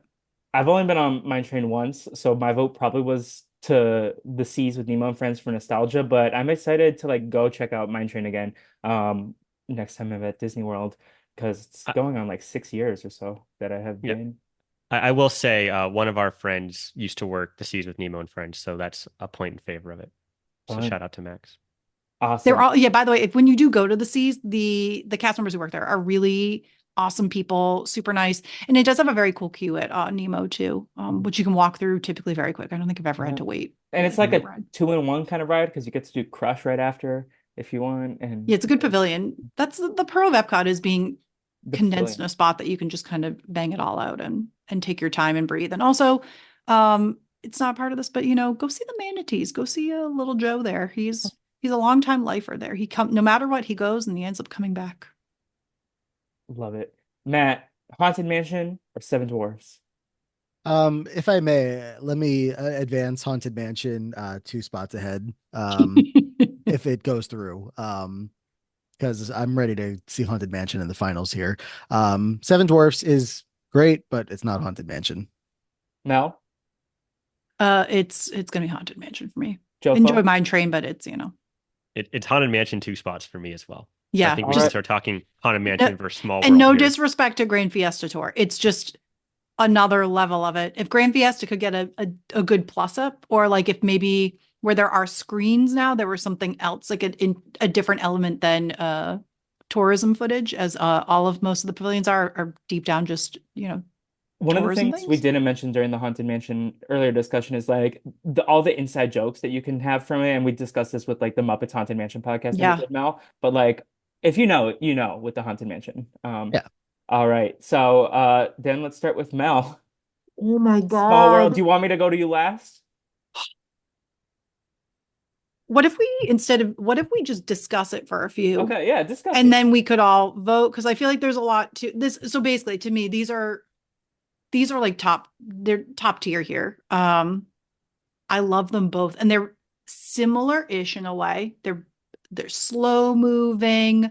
One in a boat, one in a omni mover, which I love, a slow vehicle. I love dark rides. I think what I've said is just in general that Disney just feels like a park that I can go on for the rest of my life and I can go on something versus like a Universal where I know I will not be able to, to do it forever. And part of that is that I know that can go on It's a Small World and Haunted Mansion for the rest of my life. And if I'm so lucky and I have a heart attack on a ride, it will be at Haunted Mansion, and then there would be 1,000 haunts. So that's what's tricky about this because they're both also the two opposite spectrums. One is scary and one is happy. I guess con for Haunted Mansion is I've had many of friends whose kids are still And despite they still find it very scary to go on Haunted Mansion, which makes it a little tricky. I mean, we're all voting on our personal preference, but I guess that could be a convert, is that it's not as universal. Some get scared. Though as a toddler, my parents told me anytime I went on a ride with a boat, I would start to scream when I got on the ride that I didn't want to leave Disney World. And apparently Small World was one of them. And they would have to like physically restrain me into the rides because I would keep You're being gonna try to freaking sneak out. into the small world and be one of the dolls. Yeah, maybe that could have been it. Maybe that's what they, whatever. Also, I hugged a tree at Epcot, and then I try to remember to do that every trip I do, just to pay homage to little Melissa, who went to the park for the first time as a 2-year-old. But I'd love to hear what Matt and JoFo think. I feel like I know where they're leaning, but this is tough because I just think that they are both quintessential Disney rides. I was ready to get rid of Small World a while ago, as I voted against it for Living with the Land. So I am ready to still get rid of it here. I don't take away any of that, thought process, the nostalgia for it, the classic Disneyness of it. They both are, so that's why it's tough with a matchup like this. But I think like even if this was, the highest versions of these two rides being the Disneyland versions, I would still take Haunted Mansion. It's just like, I mean, even as a kid, it had a reaction within me of just being terrified. Like as an adult, it's so funny that I went through this ride as a child with my eyes closed because it was the Haunted Mansion. I didn't want to be scared. But like even the queue, like it just keeps you in a heightened state of some emotion, usually some sort of fear, even if you're an adult and not actually afraid anymore. It's just like it gets a reaction out of you and most people that are going on the ride the entire way through. And just having the storyteller in your ear, laughing it up while they're trying to scare you. Ah, there you are. Like it's so fun. And Small World again, just like has the downside of a song being stuck in your head that even though it's like it doesn't get stuck in there forever, it's a small world. Haunted Mansion gets this win for me pretty easily. All right, JoFo. Yeah, and something we haven't referenced yet is I think they really have upgraded or plus one the hitchhiking ghosts. There's a lot of fun new and animations there, and I think that's always one of the fun parts of the ride, especially like if you can snap a picture of it where you have a third person in your vehicle, all of a sudden it's a cool effect. Um, I'm putting Haunted Mansion through here. I just think it's when you think of like other parks that try to do something like this, nothing lives up, and I think it just speaks to how well done it is at Haunted Mansion. And also, it's interesting to me, we have our final four here: People Mover, Tiana's, Small World, Haunted Mansion, and they're all Magic Kingdom rides. Oh, Even though I'm Fantasmic was technically Yeah. the other Final Four instead and of Small World. okay, Yeah. fair enough. Oh, I'm just talking about the final four we're talking about, Oh, but yeah. just like they're all Magic Kingdom rides, which Yeah. I Well, would not have expected you're coming still Oh, from. off Avatar. about the final four. Avatar is the final four here. Yeah, People Movers okay. from the other day. I Yeah. know, but we're just anyway. I It's can't in think of Semantics. a move general, on it's this right almost now. just Yeah. proof that like the other parks are always an awesome bonus, but it comes down to what's the crown jewel here. Yeah. Yeah, Okay. same. So are I am you gonna giving a I pity am vote? so actually it made me think of something, which is so Jova mentioned like the plus up. One is I want to say I love the Hitchhiking Ghost at the end. Con, why is it not a photo on my Magic Band that shows up? Like what is happening there and not some other version? Um, where I think I'm giving my vote is based on one thing about plus ups. Haunted Mansion needs to fix the bride. That scene, like the technology in there is not as good as it once was. The projection face of that woman of Constance, it's not great. It's fun, but I think if they just put some kind of new technology in there that looks better, it's a 10 out of 10 and it takes it down. Versus right now for It's a Small World, I don't think it needs any plus ups. And anything, if you're doing it, you're just giving a little bonus that it didn't need. It's just like add a little bit of fun. So while I love both, due to the fact that there is a little bit of a dated technology, I'm giving my vote to Small World. I know it's not moving on, but that, and I was just thinking of kind of like thinking about it and like the memories and stuff. And sometimes I do like to just get a little teary there. And I think when I'm on It's a Small World, I think about I get it very nostalgic and sad and not like bad sad, just like happy sad. Like I think it's like a very beautiful little ride. And I also like to make the jokes in there too at the expense of all the little characters and the animals. I love the animals and It's a Small World. Yeah. One thing about the Haunted Mansion, I remember the first time I went out with my friends, like I was like, put me in the middle because I'm an anxious kid. And then they made you the hitchhiking ghost, and I was like, absolutely not. No, what the hell? Because it's the middle spot that they do. But yeah, so it's official. Haunted Mansion moves on, defeating Small World. Now for our finals of this bracket, we got Tiana's Bayou Adventure slash Splash Mountain for Mel versus Haunted Mansion, two quintessential Disney Magic Kingdom rides. Um, who did I start with last time? I'll start with JoFo here. Okay. So just a big like let's talk about it. So Tiana's is like one of the ultimate thrill rides at Magic Kingdom. You know, it's formerly one of the big mountains where you have, you know, Tiana's and Big Thunder and Space. You have other roller coasters now too. You have Tron, you have Seven Dwarves. But Tiana's remains one of the big thrill rides, and I think the jewel of the thrill rides, whereas Haunted Mansion I think is the jewel of the dark rides. So it's pretty fitting that we have these two in the final matchup, and ultimately just comes down to what kind of ride system you prefer. I think between a thrill ride and a dark ride. For me, I'm gonna be picking Tiana's. Um, I love I love that it's a gentle thrill ride, if you can say that, because it's a water ride as opposed to a roller coaster, which kind of jerks you around. So you get the thrill of the drops, and Tiana's has that great down, up, down drop, which I love. It's one of my favorite parts of the ride. So I'm gonna pick Tiana's for those reasons. I think Tiana's has the same thing that you mentioned about the Seven Doors Mine Train, where it's like, oh, the story and the thrill at the same time, and like That it too. interchanges. And I know Mel and Felipe, you haven't had to do it yet, but the lights, if you're going on at night, at the light that they have when you're going up that final hill, it's so cool, it's so magical. It feels like what Disney is supposed to feel It's like. new. It's not a thing they did on Splash. They have like a new feature when you're going up the lift that's so cool. Yeah. I'm so excited. Matt.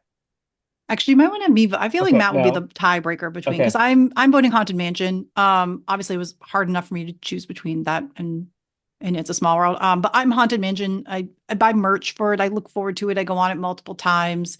I find every detail. As I said, I'm not a huge water ride person, and even thrills in general. I can take or leave. It's kind of here or there. I am very excited for Tiana. But for me, Haunted Mansion will like always hold my heart, and I want to do it forever. I feel like that butt was intentional, because of your disdain for Splash Mountain. Um, all right. Not disdain, like dislike of that aspect of it. Yeah, I mean, I've learned, Yeah. I've gotten a lot smarter. At least, like I do put a rain, like, and I know it's cheating. I put a raincoat on. I pack a raincoat every time I go because not only Florida weather, but also because I try to prepare myself. And I'm the smart one because I know because when I get off, that raincoat is wet as hell. Some of the joy of Disney World is like experience it in the rain, and like running to the next stop. Anyways, Matt, where are we voting? Yeah, I agree with everything Jonathan said about why these two are the final two rides for sure. They are both in my top two/three of the no, well, three or four of the park in general of not just Magic Kingdom, but probably Disney World as a whole. Um, depending. I am going to be voting for Haunted Mansion to be Ooh. evicted. Oh, what a plot twist. Wow. I You wanted got to do all of that. us there. Yeah. I'm going Julie to be does. voting Yeah. for. I've been watching too much Big Brother lately. For Tiana's Bayou Adventure to move on as my top two Disney World rides. Just so happen to be the final two rides of this bracket. If You know, we're if anything, having this the is big just face most off. interesting to watch what Matt is going to do for this Yeah. final vote. So I kind of want to go to him first and like have him I talk think it we should out. go to him. I think we should go No, to him he's last. last. I I think think he we Do should has you, go to to do you be him feel like it's last. going to last. be a tie? Yeah. Yeah. Okay, Yeah. so we'll go to Matt last. So Jofo, then start us off. It's Tiana's for me, and I'm just gonna leave it there and let the suspense build for Matt. Oh Mel, boy.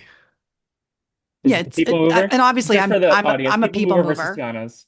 Yes, I'm obviously I'm a people mover. All right, Matthew, Ah, insert middle name Ligori. well, when you say suspense, I think you know my answer, Jonathan.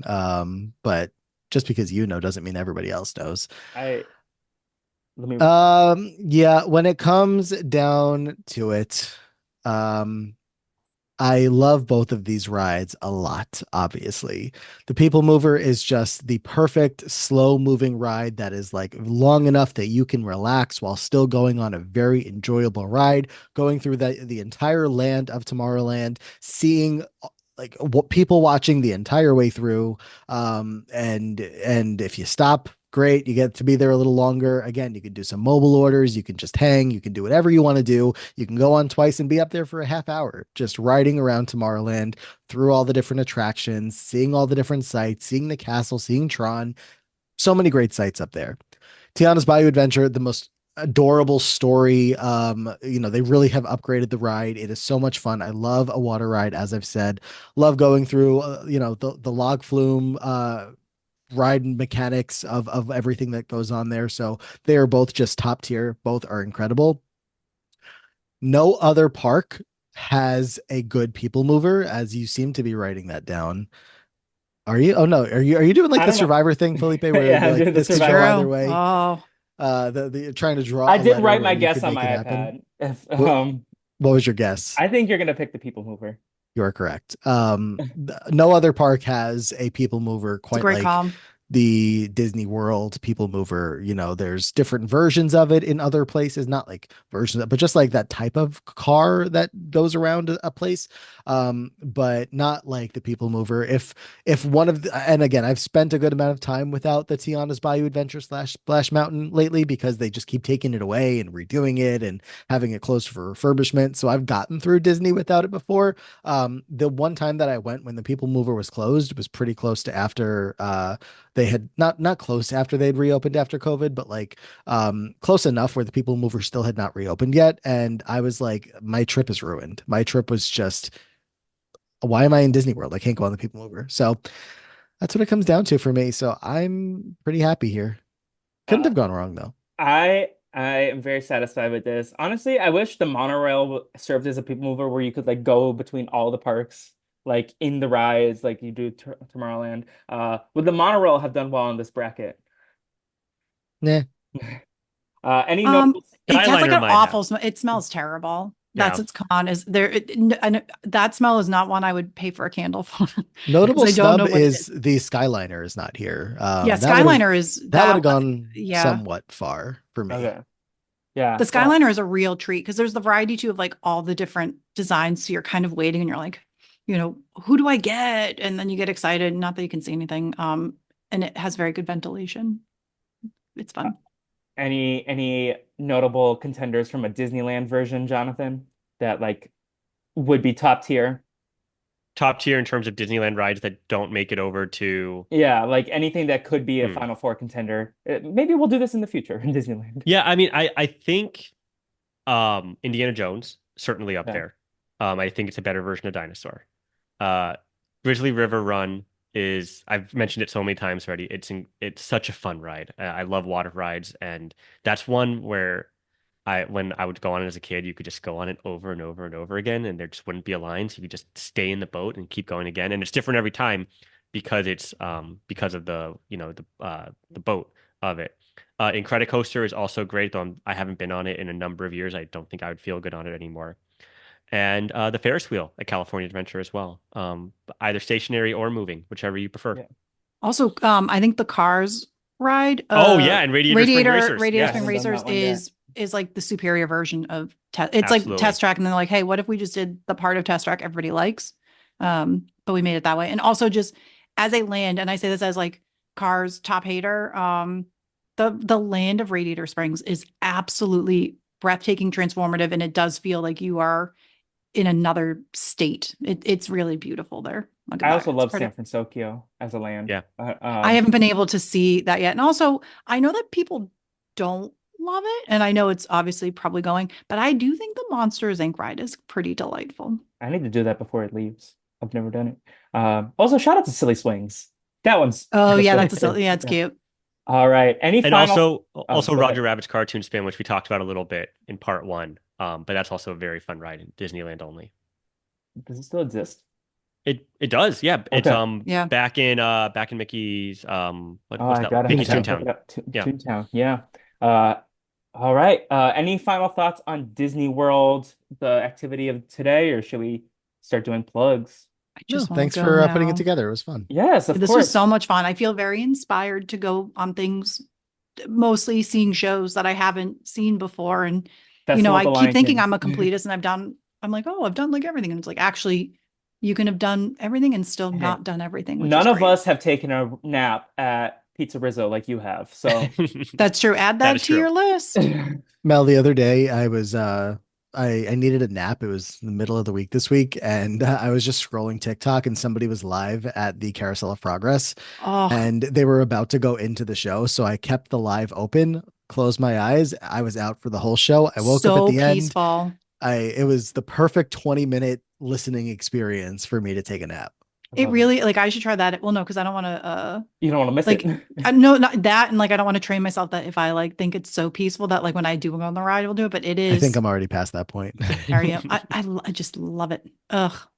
Yeah. So, Matt, JoFo, thank you for making your Brazilian Dragon debut with this. Y'all have an Thank open you. invitation anytime. It's so funny because I feel like Matt and I have so much like overlap in terms of our interests, like in terms of like Glee, Disney, these shows. So it's like funny that this was our first podcast together, or That I can't confirm. I think we did that.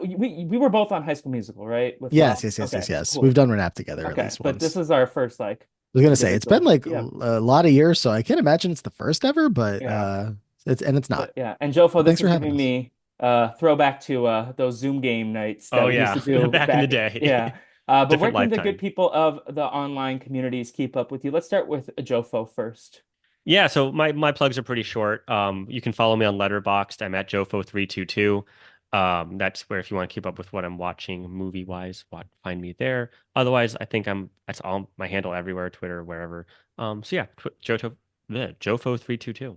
JoJo's Rabbit, no, or JoJo's Circus, Right. JoJo Siwa, so many JoJos. Um, Mel, You can follow me at Mel Got Served on all platforms. I'm going to I'm trying to use TikTok more, if not one, to post more and post stupid stuff. But two, because I just love Disney Parks TikTok. So follow me there if you want to, send me People Mover and the land content because like I cannot get enough.